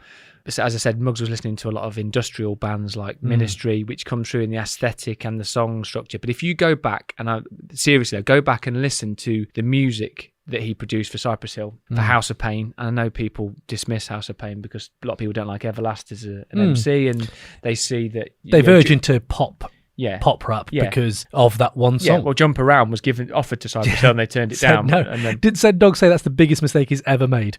He was like, nah, I can't think of anything to go on top of this. Yes. but House of Everlast is still living. It's still living off that now. Exactly. Still living off that. And I actually like Everlast. I like the stuff we did with Whitey Ford, Sing the Blues and all that sort of stuff. But go back and listen to House of Pain, Funk Dubious, Psycho Realm, all of that sort of stuff. And you can take away all of the MCing on top of it, and you can enjoy it as a musical soundscape because of what Muggs did on there. That's and one you of my cannot points as well. say that for hardly any of the other albums we've talked about in Crate 08. There is some. You mean look at Liquid Swords. You take away the rhyming on there. Yes, you've got the cinematics soundscape of the. There's a few tracks it works on, but probably not as an album. Yeah. There's a few tracks. Like you could probably listen to Fourth Chamber and that makes your neck snap. But the rest, I know what you mean. Just to move on with Muggs' the evolution of DJ Muggs. I had something that I was wondering if we could discuss. I'm not sure if you guys have kept up to date with what he does now, but like Soul Assassins and those things he went on to just curate and do. I feel like, I know I listen to a lot more modern rap than maybe you guys do, but like DJ Muggs' influence is weird how it's still there completely, but I don't know what came first because he's definitely influenced a whole school of production after him, like RZA did, but his production is different. So he knows about how to make a pop hit, how to write a song that people can sing along to. But at the same time, he's influenced people like Alchemist. And you think, Alchemist does not do that. So the weird dichotomy he's got, where he's gone from, here's how you make a chart hit, and also here's Alchemist, to the point that Alchemist was under his wing anyway. So Alchemist has learnt all his shit with him. I think it was, James Caan from Godfather, his kid, Scott Caan, and Alchemist were in a group together, and DJ Muggs was, what is this? But like, you look at Alchemist now, and people would probably put him up there as top 5 producers going at the moment. Jesus, look at Scott Caan now. He's in Hawaii 5-0, isn't he? Anyway, his Ocean's 11 is the thing I remember he was in big. But anyway. But if you look at like the evolution of his sound, when you hear Muggs now, so he's done something with Ito, he's done something with Mac Homie, he's done a lot of this, or Mac Homie, I don't know how you say his name, but either way, he's done this stuff now, and it sounds like Alchemist, and it sounds like Griselda, and it sounds a bit like I think that comes back to what I was saying. He's always been outward facing. So whereas some people would try and create a signature sound, possibly, or they would use something and then develop their style, he's always allowed his influencers to come through in what he's done and take inspiration from that. So maybe that's what he's doing now. Yeah, maybe. Because it's weird, because the musicality, you talk about the musicality, but listen to his stuff now, it's branched into, it's not that anymore at all. And it is that psychedelic prog feel to what he does, because the prog feel is like, I'm just going to fucking branch out into whatever I'm feeling right now. And you know what? Listen to him now, and you said industrial rock. Fuck yeah, I see that completely. Yeah, maybe not so much back then. Like I didn't notice it. Now when you've said that, it just clicks. Bang. Oh yeah, shit. Oh yeah, it comes through his music right now. Yeah, that's interesting. I mean, the elephant on acid in the room is the commercially. Let's look at the commercial success of it. I mean, in its own right, it's a certified triple platinum, so classic in that sense. Over 3.4 million copies and counting being sold of this. And within that, it is that gothic rap that you mentioned. It created that crossover, and that's where the crossover, and then later on, horrorcore, I think, took some of its kind of influence from that, yeah. And I think it's the atmosphere of it. And I read a thing in The Quietus about the atmosphere it's creating. It said, Black Sunday swelters as darkly with madness and murder as does the work of Edgar Allan Poe, a shotgun wedding between rap and goth. That's and is that Amish, whatever his name is? I'm not sure actually, but that's where I don't check my sources, you know that. But that's what allowed it to have the crossover success that it did at the time. Yeah, and I agree. Ray, I'd love to hear some of your points on this album, mate. What are you saying to it? Yeah, I mean, I've, to be honest, mostly got good things to say about it. So like getting back to the specifics about the album, and we've covered a lot about what, DJ Muggs and the beats and whatnot. But I think one of the, I think one of the keys to, Cypress Hill's success is and I don't know if Si's I don't want to tread on your toes if you're going to already cover this, but the hooks across this whole, all of it, simple and easy. I mean, this is one of the things. So from my limited experience at live performance in hip hop, was that we would organize our sets in such a way that when we first started out, you organize your sets in a way that the tunes that you think are going to be good, and then you go and perform them live, and the hooks that lend themselves to call response. So if you I've not seen Cypress Hill live, but I'm just going through all the hooks on these. I ain't going out like that. I ain't going out like that. And the crowd, I ain't going out. There's a point where the crowd can join in. Insane in the membrane, insane in the brain. Yeah, that's true. When the shit goes down, the whole crowd, you better get ready. Lick a shot. That's what that lick a shot tune. I never knew what the fuck they were saying. Let the gat hum. Yeah, let the gat hum's a great lyric. Lick it at home. Well, where else are you going to lick it at home? Lick it but that call and response, lick it in private at home. That call and response that you mentioned there is the chemistry between Sendog and Be Real, isn't it? They function on a call and response, whereas some duos go back to back. Some there you have Be Real doing the call and Sendog doing the response a lot of the time, don't you? And they work. Yeah, that's interesting. The thing is, I mean, just imagining how that translates live. Like, say these albums perform live. Well, like have you seen Liquid Swords? There's a few, like when Fourth Chamber kicks in, the fucking crowd's going mental, it is. And there's a few tunes that, you're bopping your head to, as I've already said with Jet, but you're not really joining in. Do you know what I mean? You're not sick. But with all of this, there's so many of these Cypress Hill tunes, there's a part of the chorus that people are looking forward to fucking joining in, just going mental. And have you ever seen them? There's something about that Have you ever seen them? Woodstock 99, 500,000 people, 500,000 people they're playing to. And Lollapalooza as well. Yeah.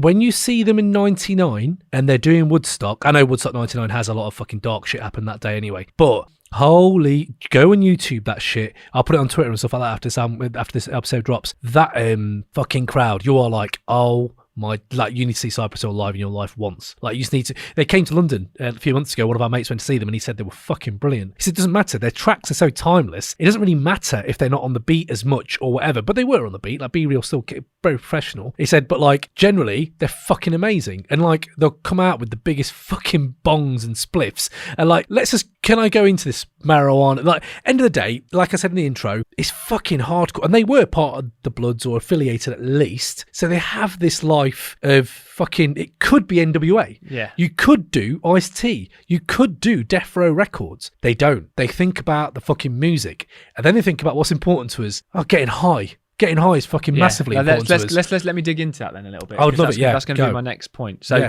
context, or at the time, so after the war on drugs that the Reagans had, they'd classified marijuana as a class 1 drug. It made weed really not talked about, and it there was this common feeling that parents were very, very concerned and very nervous about smoking weed. Reminder, this is coming out in 1993. Yeah, so early 90s, rappers were not talking about using drugs. They were talking about killing people. Maybe Chronic. They were talking about guns, yes. But this preceded it, right? No, Chronic was 1991, I think. Or 92 at least. 92, I think. Chronic. Oh, God, that bit makes me look like a right fucking douchebag. No, but the thing is, I think they amplified the Chronic. Yeah. Chronic was still about. But even then, he weren't really. No one was really. Genuinely, people were not talking about weed. I think they all came. This amplified it. Yeah. This amplified it. So really, at the 90s, rappers were talking about guns and murder. They were talking about tricking and all that sort of stuff. But no one was really talking about guns, talking about drugs even. And even if they were, it wasn't at the forefront of the topic of conversation. They didn't open a whole album saying, "I want to get high." They were not bringing it to the table.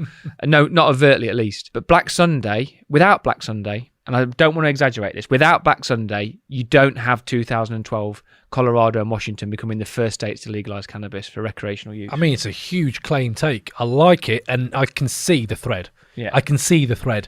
There's a lot of things that go into it. You had 3.4 million people. They've played a part. If you look at the size of it, you had 3.5 million people buying that album. You had 3.4 million people receiving the fact sheet that was included. Now, it came with the 19 pieces of information about hemp and weed and stuff like that. That was fucking amazing. I remember that when I read that when I was a kid. Out of every single person who bought that album received that propaganda. So in an interview that Be Real did in 1993, he delivered his version of a manifesto. So already at that point, they weren't just talking about we want to get high, or they were thinking that this is actually something that, in terms of a philosophy, a way that people need to move forward. He said legalizing marijuana is important for America. It could bring a lot of jobs back, etc. This is not a fad; it's a cause. And so this album is as influential in the marijuana movement as, the people you talk about, Cheech and Chong, Hunter S. Thompson's work, as important as drug culture as Led Zeppelin, Jerry Garcia, Bob Marley. Yeah,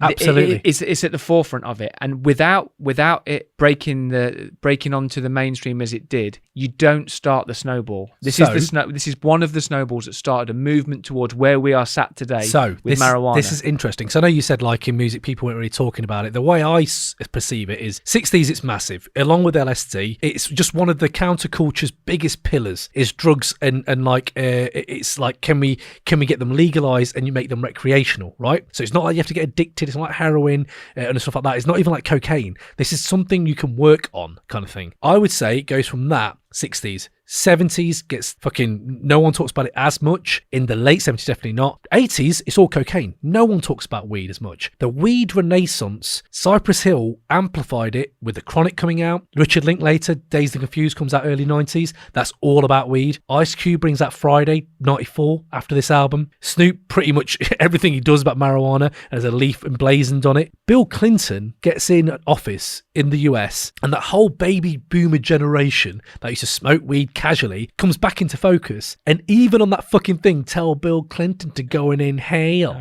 Like, I listened to that interview again that Bill Clinton had back in the 90s. Like, yeah, I smoked weed before, but I didn't inhale. Like, that's what he said. Like, you think, oh shit, the stigma around marijuana was so big that even the president there could say I'd done it, but I hadn't inhaled. Now you got Obama going, yeah, I see you smoke weed. Like, that's weird how it's all become so declassified. And I completely agree that this kind of propaganda and paraphernalia and constant, like, I will give you this. If you're bringing this album to Create 808, you've already ticked one thing, because Hits from the Bong, for me, is in my top 50 hip-hop tracks of all time. I don't know if you want to go down there and make that list later down the line, but that, for me, has got almost everything a good hip-hop track should have. And it's all focused, not about gangster shit. It's not about fucking bitches and hoes. It's about, give me my bong and let's smoke some weed. And it's completely different. No, like, even Snoop doesn't do that entirely. Dre doesn't do that entirely. They talk about gangster shit, but they talk about smoking weed whilst doing it. These guys are like, give me 4 minutes, give me a funky ass beat. I'm just going to talk about me ripping my bong. It's like, I don't know. People might not enjoy it as much as I do, but I thought it was fucking brilliant to go that avenue. But also, they've got that other element to it. They've got the tales of street violence and that kind of element to it. So you've got this mix between like the stoner sensibility of it, and then you've also got this is what's happening around us as well. And I think that's what's keep it interesting. So, but you've also got the story, the person who's telling this story, and the person who's opening this kind of window into his world is Be Real. Yeah, and there is no one more interesting to listen to than Be Real. His voice is one of the most distinctive and enjoyable voices to listen to in hip hop, in music. He's amazing. I was listening to talk about Be Real. He's done shitloads. He's around everywhere. I was listening to Romesh's podcast, Hip Hop Saved My Life. The guy from Kasabian has got a new album out, All Hip Hop. Loves hip hop. Black Sunday is one of his favorite albums. So random that was on, and he's like, he like was with Be Real and that lot, and he said you had, like, when they're all standing around, he said the joints they smoke are fucking ridiculous. Like, you can have one toke and you're all over the place. It's really interesting that even today's, like, he's young, Kasabian, like, okay, so noughties, but he was like, yeah, even today they're relevant to me. Kasabian aren't a fucking hip-hop group. Do you know what I mean? Like, It's amazing how you have like people like Be Real who are still resonant, but if we can go into his voice and the character, the cartoonishness of some of Cypress Hill, I can see, like, for me, if we're talking about categories, I did have like Age the Worst. I thought, like, I can get into Be Real. I like that. The extravagant character. Do you know what I mean? I get that. But Sen Dog's kind of grunting doesn't play as well to me now. Like, it's like that. Like, he's constantly doing that. Sometimes does, like, I can't get into it as much. It wears on me a little bit. That's my Age the Worst / Hurricane G corner for this album. If we're going to go Hurricane G, Sen Dog. Go on, Ray. What are you going to say? Go on, Ray. Go first, mate. Well, just Sen Dog. He just sounds constipated through the whole thing. He just, like, he needs more fiber in his diet, kind of thing. You know, a couple more coffees in the morning, kind of thing. It's like, you know that scene in Training Day when Jake gets dropped off at that Mexican place and they're asking the mate, his shit. And one of them's like, "Have you had your ship pushed in?" That's Sen Dog for the whole album. I think I bet it was an inspiration. I think it was an inspiration, mate. It ain't coming out like that. It ain't coming out. That's Sen Dog, talking about it. but say that when the shit goes down, he better be ready. I'm not gonna lie. As a kid, I'm a chicken hunting for a chicken, like that shit. As a kid, I was in. I was fully in. So okay, well let's talk on that a little bit then. So go on. Yes, I can see that. Some may argue that some of Sen Dog's verses do sound a little tired. I would argue that in the same way that the balance between the kind of pro-weed stance with the tales of kind of what's going on in the street, Be Real is balanced by Sen Dog. Yeah, I would argue that you need that balance. I know that Be Real, Sen Dog left because he didn't feel he got enough airtime after this. He left the band for a while.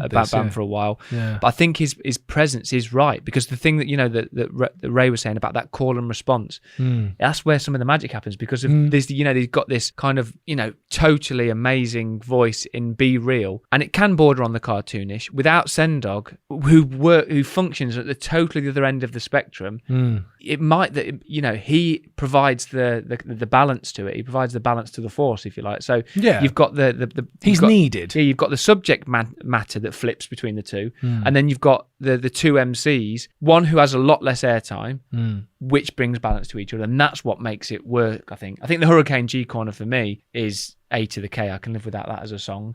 But equally, you're joking. Yeah, sometimes the beat just jars on me. But even that, I struggle to find that. I struggle to find a Hurricane G corner. That's the one that A to the K. That's in White Men Can't Jump when they're driving to the thing. When he says and he turns to him and he's in the car. And Billy Hoyle turns to him and says, "What is this? What is this shit?"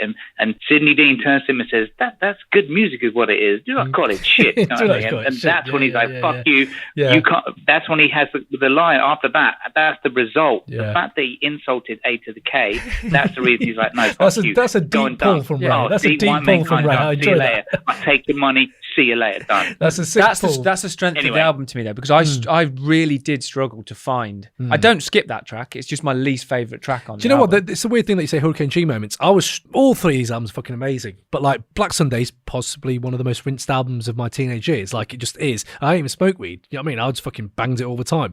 So Hurricane G moments, it literally was like maybe Sen Dog. Like, there isn't many verses that are like subpar. But on that same tip, if I'm talking about things that are not as good in this album as the other two, there aren't fucking excellence in the verses either. There's excellence in the song structure and the choruses and the hooks.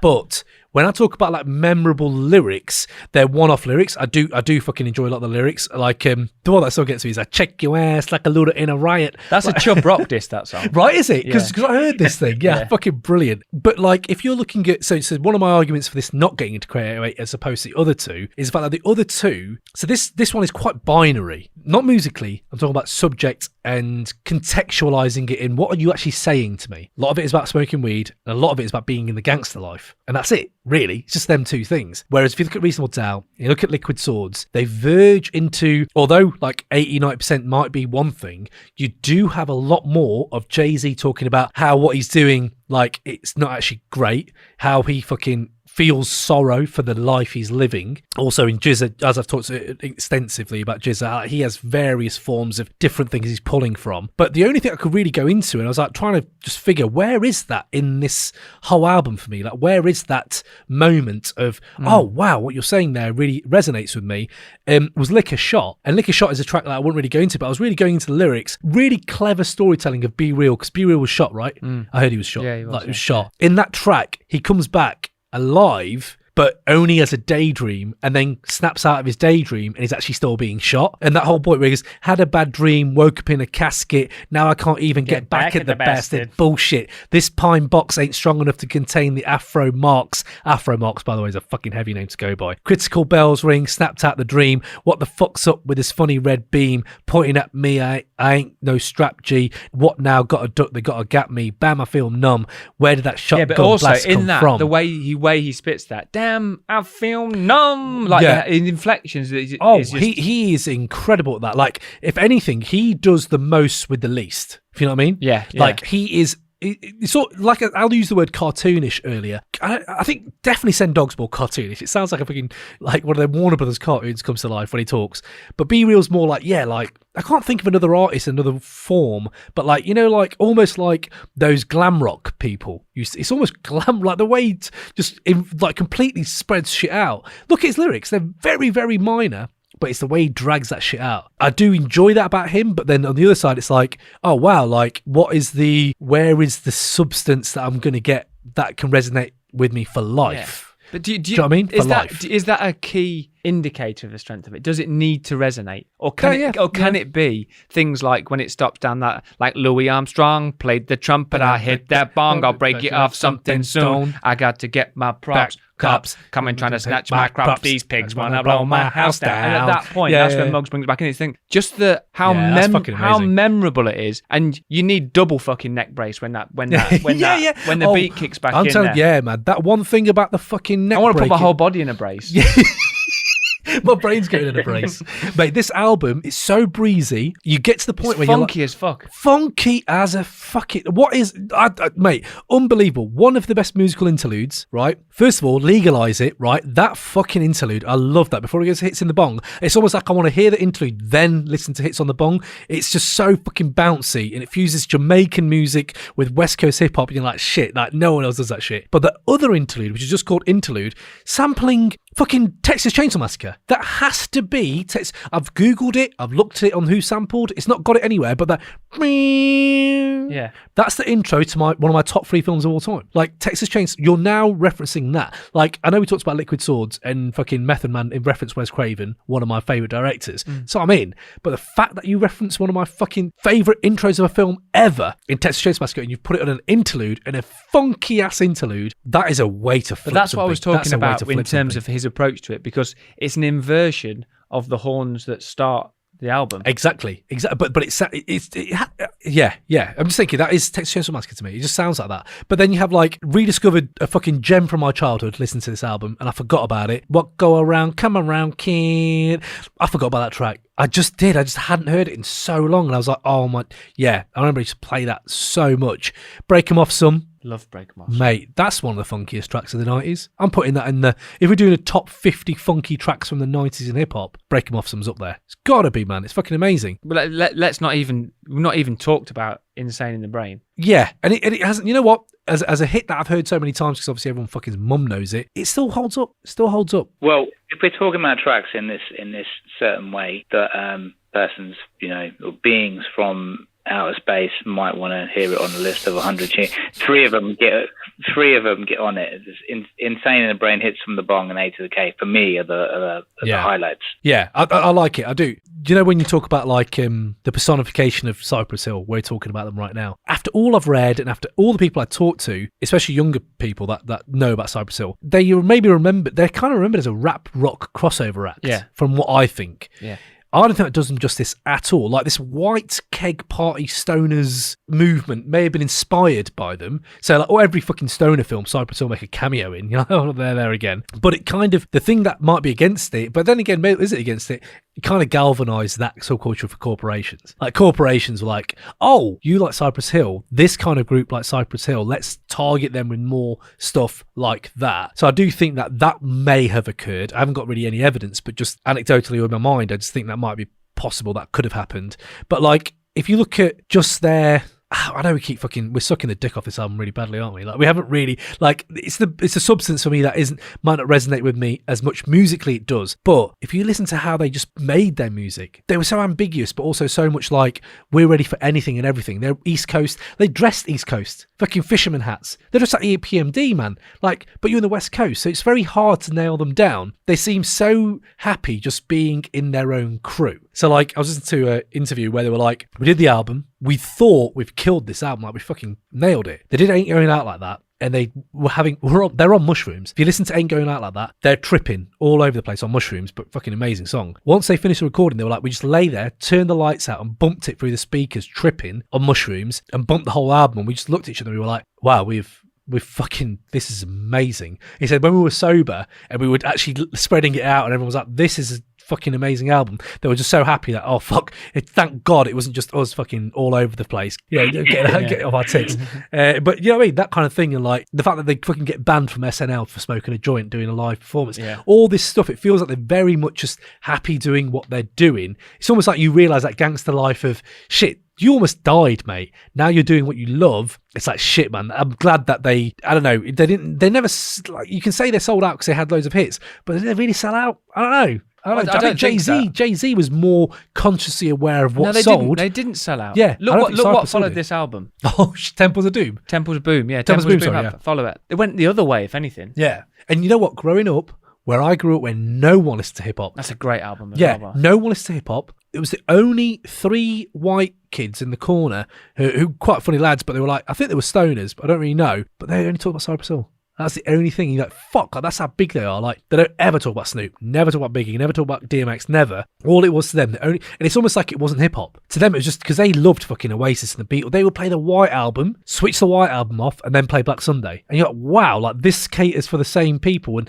you're probably right. Deep down, it's that song structure, it's the musicality. Yeah, I can see that, and that's a good argument. Yeah, definitely. And also, Be Real seemed like a really nice bloke. He does seem like a very nice bloke. I listened to an interview with him. I thought, you're a really nice man, and you deserve to have one of your albums coming to Crate 808. Do you know what? And if he's ever around and he wants to come on the podcast and he wants to have a chat with us, let's not be all of us be on have our fucking knee pads out for the entire Black Sunday thing. There is a hurricane.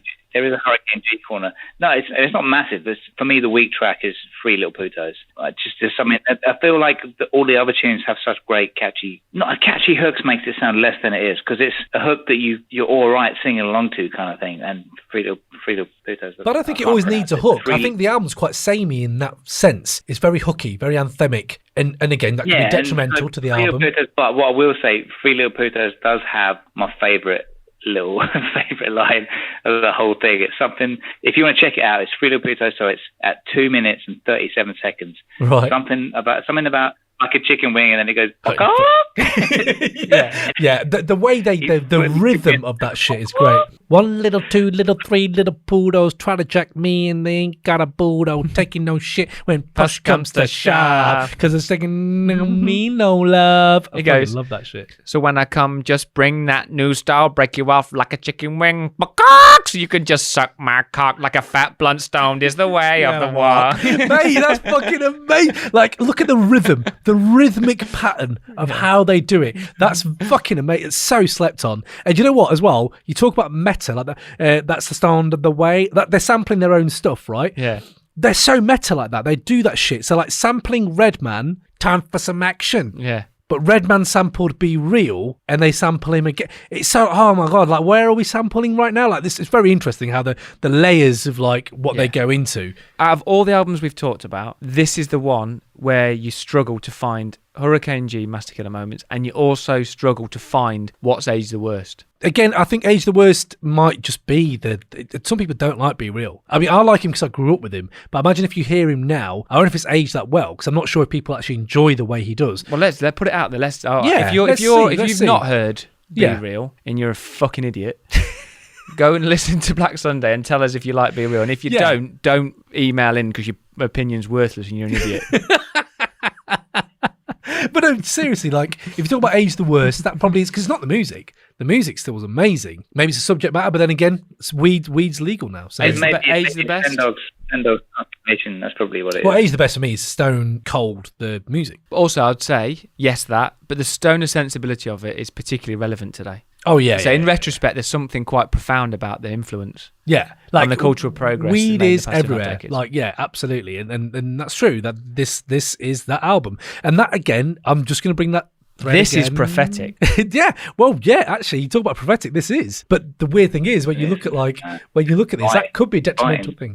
Biting race style. But again, just bringing that same thread, it's kind of the one argument I do have against it is, after you've heard it so many times, what are you really getting from it apart from the music? Like, what are you really garnering from it for your life? And that's sometimes what I do love. Like, even Can I Live? I'm getting new shit out of that all the time. I am getting new shit out of Liquid Swords all the time. Black Sunday, in what sense do you mean by that? It's like Can I Live and Liquid Swords, there'll be lyrics that I can't think of anything like off the top of my head, but I just remember the feeling of being like, oh, I never got that. Right, I see that. Yeah. Like, yeah. And this is more like feel good. Yeah, this hasn't got the lyrical density. Yeah, this has got that feel good, but this has the musical density, I suppose, because sometimes you're like, wow, that sample right there. And if we're talking about samples, segue. I've got one. Go on, let's go. Oh, obviously, Son of a Preacher is just amazing. Just fantastic. Got it down, man. If you go to a song called Deep Gully by the Outlaw Blues Band, that's when the shit goes down. Oh, yes, it is. I have heard that. Yeah, that's fucking wicked. Yeah. I'll put that on the playlist. I had from the interlude, the one that I love with the Chainsaw Massacre thing, Sile Johnson's Is It Because I'm Black is a fucking brilliant song. Socially conscious, but then you realise, the sample is, that's fucking Cypress Hill, it's clear. Muggs, man, fucking amazing. Hits from the Bong. So what I love about Hits from the Bong, obviously you have the Dusty Springfield, Son of a Preacher Man, so it's very, very catchy anyway. And it always reminded me of Pulp Fiction. Like, cause I was such a fan of Tarantino. I remember when Pulp Fiction came out and then I heard this. I was like, oh my God, this is just Pulp Fiction. But then you realise, oh no, it's like, it's just coincidence. So I do always enjoy that little marriage in my head.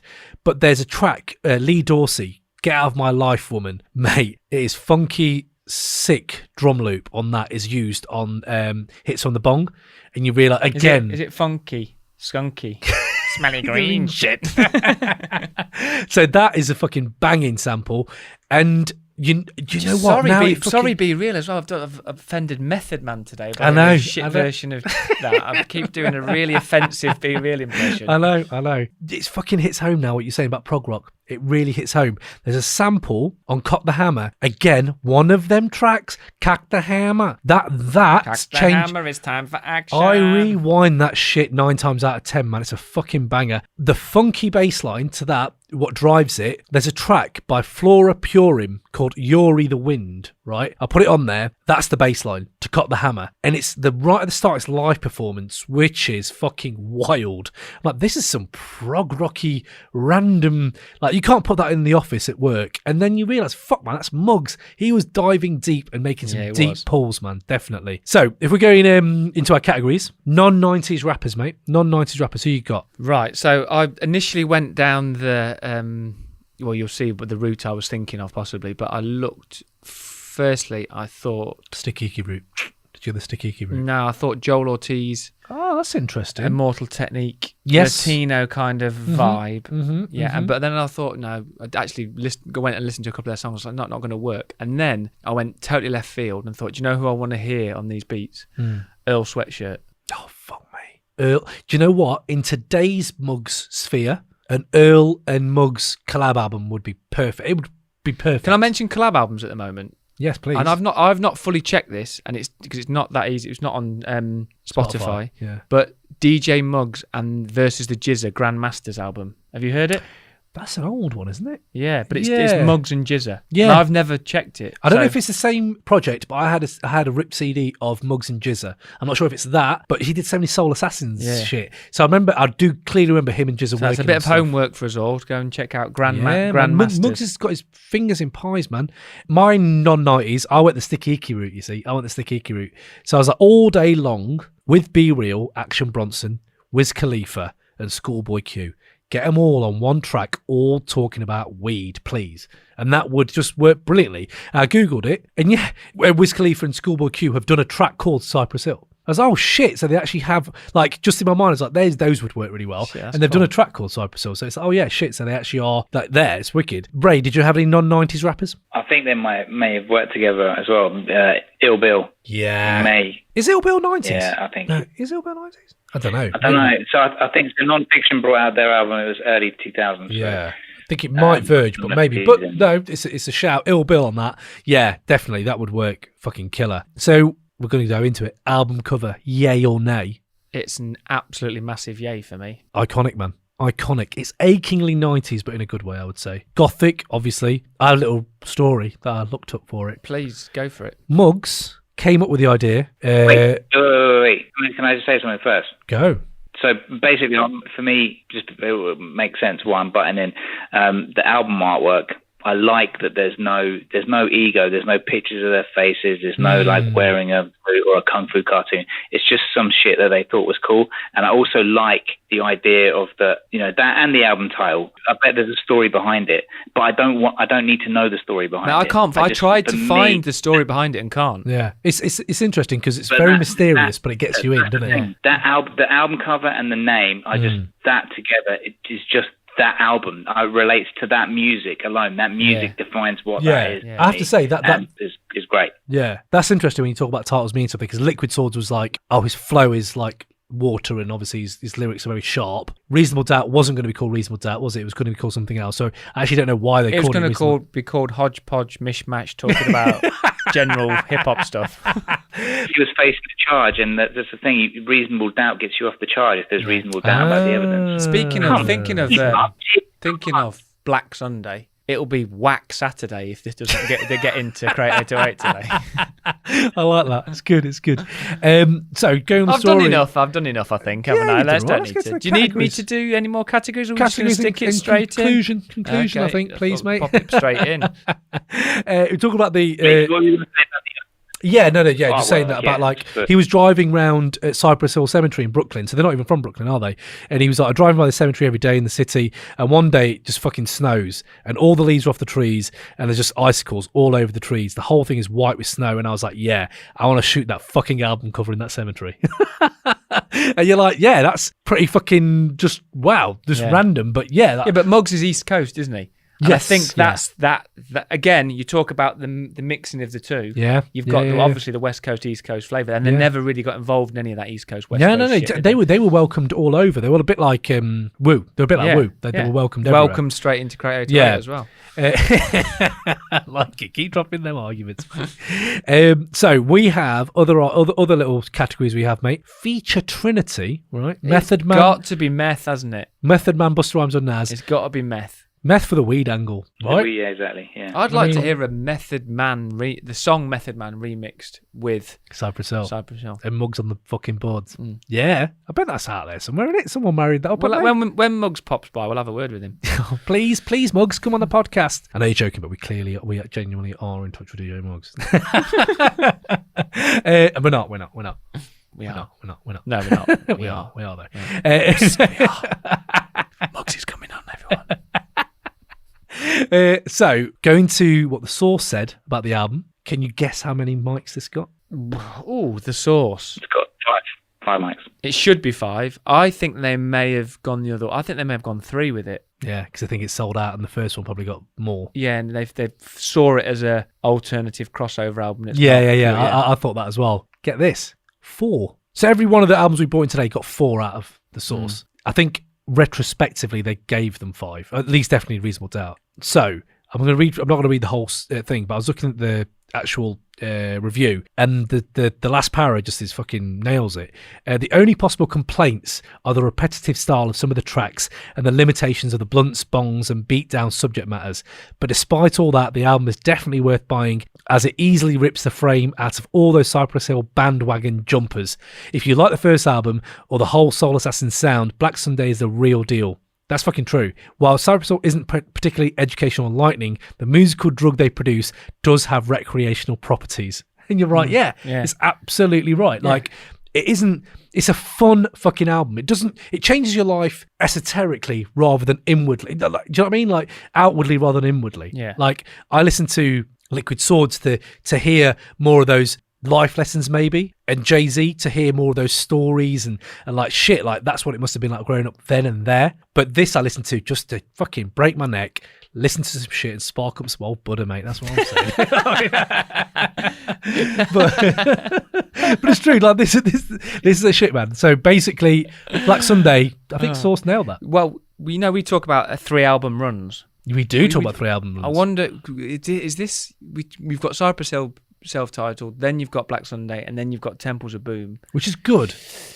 Does Temples of Boom? I need to revisit Temples of Boom to make that educational fucking, because I remember that as a kid and it was good. What do you think, Ray? What are you saying, Ray? I don't know. I think Black Sunday's the standout, definitely. But, I love the self-titled one though. Stone is the Wayne and I fucking love that. What do you can use killer, man? Yeah, man. What do you think, Ray? I think, just maybe this doesn't hold up, but as a kid, Jigger's first 3, Reasonable Doubt, classic. Volume 2, I loved that album so much. I probably would have played that more than Reasonable Doubt, even though they fucking sold out and did the fucking Jiggy era and all that shit. But Premier stuff on that, the intro to Volume, I think I might bring Volume 2. I think I might bring Volume 2 to the table. How many Premier songs are on that? Volume 2? What's more? What's better than having 3? 4.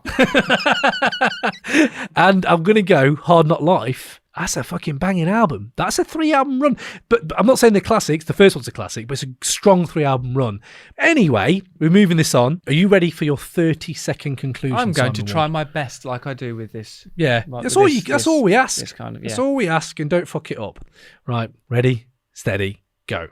Black Sunday is musically the most interesting and best album we've discussed so far on this podcast, providing a platform for one of rap's most distinctive MCs, rapping about subject matter that no other group did, and along with it, doing it with humour and skill and passion. It's funky and simmers as a gothic rap masterpiece, and as a piece of work, it provides a significant landmark in a movement towards law reforms, and is as passionate about that as any Public Enemy record. Not putting it in leads to only one question: who you trying to get crazy with, SA? That's a good outfit. But you use words I don't know what they mean, mate. So I'm disqualifying it on that. What word don't you know? Chloroforms? What the bloody hell is that? What's a bloody chloroform or law reform or law reform? I said law reform. No one knows what that word is. Towards law reforms. Oh, law reforms. Oh, bloody hell! Say that then. Law reforms. Yeah. I thought you meant like chloroform. You bloody need chloroform. I'm like bloody Jay-Z, mate. You need to listen to me 4 or 5 times to learn a life lesson. Fucking grow up, mate. Learning life lessons from hip-hop records. You're fucking 40-year-old, man. Yeah, fuck it out. He literally said that. Yeah, I do learn. Do you know what I was I'm still learning, mate. I am still learning. Every morning I wake up and listen to Bible. Yeah, listen to Bible, then watch a Ken Burns documentary. Then I'll read some Noam Chomsky. And then, you know, Noam Chomsky's got something to say about everything, hasn't he? He's such a fucking know-all. Jesus Busybody. Christ. Busybody, yeah. Do you know what? I'm glad when he asked to come on here, you said no. No. Well, he didn't have any 90s albums, mate. Kept bloody talking about Pop the Weasel. What's that about? Fourth base? Who's he? No, you silly man. Everything silly man. Anything you talk about, he's got an opinion on it. Always, except when I was his hip hop. Anyway, Ray, Noam Chomsky. Sorry, mate, you like Jordan Peterson. Of course, we forget. Oh, right, get a ring. Oh, bloody hell. Get a ring. Feel like Antifa when he's around. He's not all right. He's not all right. So, he's all right. Don't start, okay? Just because you don't read many books. Read one Noam Chomsky book and try to sound intelligent. And I bet he hasn't made his bed. Be honest. Mate, I read them I before. bet Cam's not made his bed because Jordan Peterson says you need to make your bed first, mate. And I don't Do it think you made concisely. your bed. Do it concisely, though. Have you Otherwise, made people your might bed?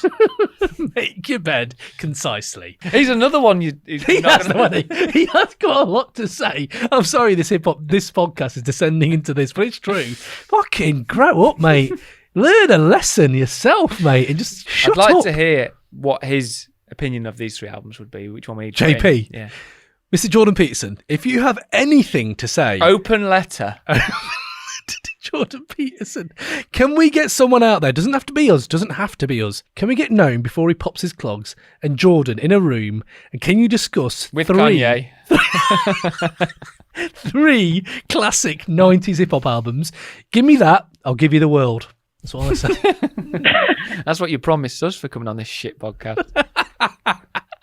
I'm yet to even see a T-shirt, dear listeners. Shut up, Burko. Shut up. You've not even used Burko. You've not even used Burko. Cypress are fucking shit, mate. I require no response from you, young man. I require no response, Mr. Thandi. But B-Real's voice, though. I require no response from you, Mr. Thandi. Send Doglegs. I require no response from you, young man. And you, Mr. Ridge, I require no response. Do you know what? I require Burko, put it out there now. Legend. I reckon he's legit on 90s hip hop. Peterson, Burko, Chomsky. Go. Sessions. Get them all on. Get them all on. I'm backing Burko in that argument. Kanye and in the fight. corner doing that Sunday service thing on his organ. What do we call that podcast? I want it. I want it in my life. Someone out there, go do it. Ray's face right now on the goo. Look at him. You just tell me that I've won so we can all... Oh, shit, yeah, we got to do that, yeah. Yeah, oh, God, I'm nervous about it now. Right, yeah, no, you're right. Okay, sorry, listener. We went off on a little diversion. Listener, thing. yeah, because only probably one fucker listening now. Yeah, it's my mum as well. Sorry, mum. Bloody swearing again. And you shit in her neck. Jesus Christ. Wowee. Oh, right, let's go. Let's go. Conclusion time. Boom.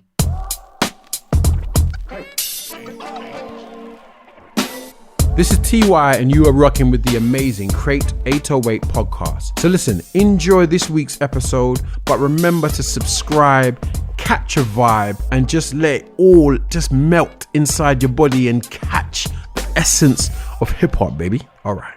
Right, we're back. We've done a bit of mulling over. I've done a bit of mulling over as the adjudicator. Usually I don't bring an album, do I? But I've brought one this time. Reasonable Doubt. Let's start from the beginning. Reasonable Doubt. Good argument. Great argument, to be fair. To be fair, Ray, you're getting good at this. You are. I'm not going to lie. You're getting good. I think he might have majority albums in Creator as well. I think he has. But no, that was... It's only because he turns up every week. That's true. Yeah, that's true. He's here. You're here, so you're good.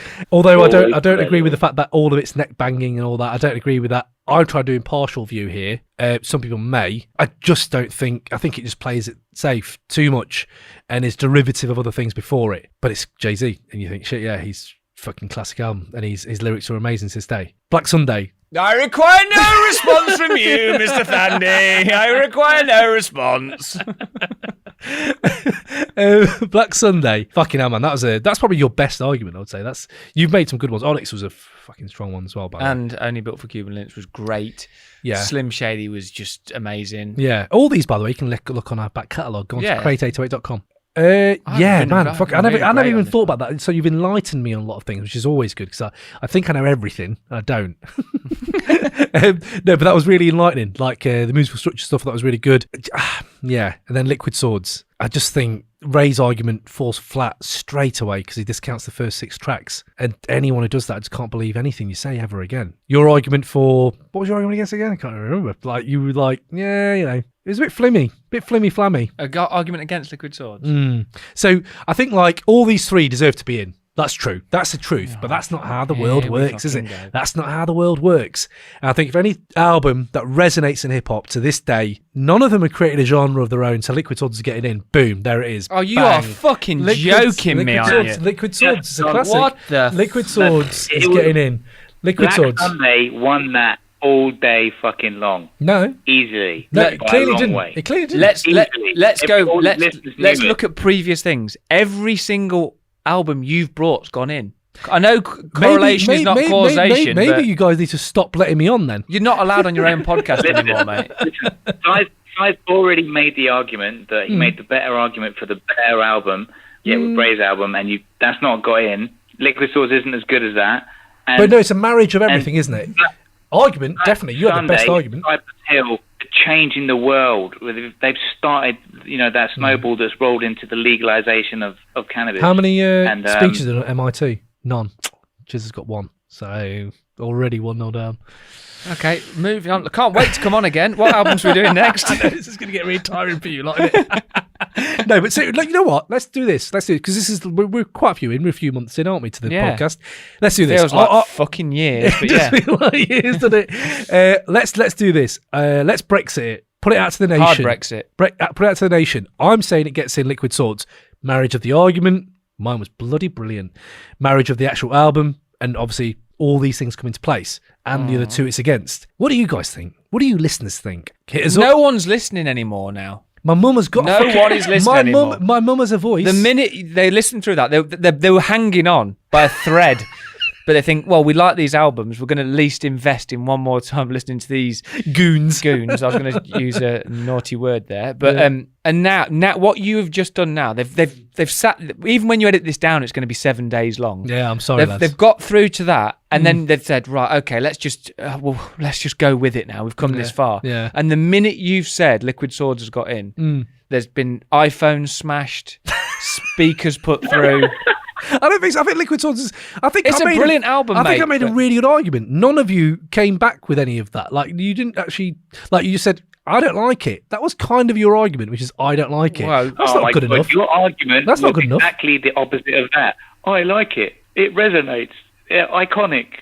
You just said that about 8 times in a row, and that was it. Sorry, anyone who can't name labels off of the first few tracks, off the first few lines, I can't listen to. Do you know what will be? I accept your apology. I know you're going to carry on talking over me. Your mum accepts my apology. What? I accept your apology. That's what she said. What will be really telling... What we'll be really telling is what people say. No, that won't be telling, because what we'll be really telling is whether any of that makes into the final edit, or Cam will do what he normally does, where he polishes his own turds and just hacks into everything else, so he makes it look like he's actually won the argument. Exactly. And you know what? When this all falls flat on its fucking face, Instagram looks good. The Instagram does look good. You've got loads of Instagram followers, mate. I don't know about that, but I think the Instagram looks good. It's like, oh yeah, cool. They're fucking awful. Don't listen to them, but check out this new Nas image. Do you know what I mean? So either way, we win. Right, so there we go. Another episode of Create 808. Another episode where 2 people are disgruntled and my friendship hangs on a thread. But funny because it's true. It's funny because it's true, exactly. There's another album to Create 808. Another episode done and dusted. So first of all, thank you. Thank you so much, everyone, for listening. Not you two, everyone for listening and supporting the podcast. Hope you enjoyed the arguments that we brought to the table and the general flavour, and hope there was value for the listener, as they say. As ever, please rate, review, share, subscribe, all good platforms. Get on there. Leave us a rap review on iTunes if you want to win some merch. Hit us up on Instagram at crate_808 or Twitter at crate808. You can email us, crate808@gmail.com. Any hip-hop rumours you've got, any quotables, what you thought of this podcast, who should have got in, just hit us up, man. Or even least hip-hop things you've done. I want to hear what other people's least hip-hop things are. Again, if you want us to just do any reviews or have suggestions for the Crate 808 debates, please give us a shout. I would like to hear some Outkast, generally, so I might bring one of them next. Shout out to Grindhouse Music, brap brap brap, for all the beats. So anyone who wants music done for anything they're doing, check him out, he's great. Also, much love to the Notorious POD, Rhymes for Dimes, Kiki Studios, Killer Kellerman for putting us on, Shotgun the Orcs for doing what they're doing, and everyone else basically showing us love. Lee Can Man hooking us up, boom, big up yourself. And yeah, big up you two, man, for coming in and fucking no word of a lie, smashed it. Go and boil your head, mate. Before I boil my head, can I ask you my staple question I ask before we leave? Do I still love you? And the answer is yes. Raymond Ridge, last great thing you heard. Go. Actually, I've been just catching up on... So Nipsey Hussle kind of passed me by, so I've been catching up on some, Nipsey Hussle, actually. Sorry, what? All my life, I've been grinding all my life. Wait, hold on, Ray likes... What? Sorry, I've just shut down there. Someone reset my wireless. That's fucking unreal. Fair play. No, absolutely. I'm so glad that you've grown up a little bit. It's nice, man. Backhanded compliment. Simon Wood, last great thing you heard? Has anyone, well, clearly someone has, but have you guys heard Ghostface's latest album? Oh, no, I haven't. Check out the track Me, Denny and Daryl. It's Ghostface, Meth and Capadonna. Oh, yeah. I'm in. Is Meth doing... Meth is, Ghostface. What's the album called? The album is called Ghostface Killers. Nice. I don't know if you saw the main track on its Conditioning. They did a video for it. Video, like Dead Presidents. Yeah. Oh, yeah. But just check out the track Me, Denny and Daryl. It's them three on it. It's quite nice to hear Capadonna again. But Ghostface and Meth are just... Yeah. Because they've got a new producer. I was thinking who put it, because Inspector Deck's new album, I was listening to that, and there's a guy on the boards that I've never heard of. And apparently, he's quite new, and they've just... Is it a guy who's got like an Italian sounding name? Yeah. And he did Ghosts, that video. He did the beat for that. So that was a sick beat. Yeah. So yeah, okay, I'll check that out. I will check that out. And you? So last great thing. Oh man, I recommended this to you guys on WhatsApp. Blue and Damu the Fudge Monk. Damu the Fudge Monk. What a fucking name. I love that name. Damu the Fudge Monk and Blue's Ground and Water EP is incredible. I can't stop listening to it. It's exactly 90s. The fucking Blue is fucking killing it, man. And yeah, the beats are sick. So yeah, check that one out. It's heavy. Already talked about Rhapsody a million times. So Eve, go check that out. Top 10 record of the year. Ito and Superior's Long Story Short, just been bumping that a lot, man. And Ito been killing it, man. And Rome Streets is a new rapper I heard, who I've heard, like, been listening to him a lot, and yeah, he's good. Just underground. I do enjoy that. You know, you guys did that. You've been doing your review pods. Yeah. Can you do another one of them soon? I enjoy those. Just time, man. But yeah, we need to get on that. And we do need to get on that. I enjoyed the bandana one. That was good. Yeah, Nas Lost Tape 2 was enjoyable. Yeah, that was well. wicked as well, actually. Yeah, so yeah, we need to do that, don't we, Ray? It's definitely something worth fitting in one way or another, but it's a matter of picking the right album as well, isn't it? Exactly, mate. But we are out here to do that. Can someone just pay me for this shit and I'll do it instead of having to do a job as well at the same time? So yeah, anyway, thank you very much for listening. Peace out from me. See you later, boys. Peace out. See you later.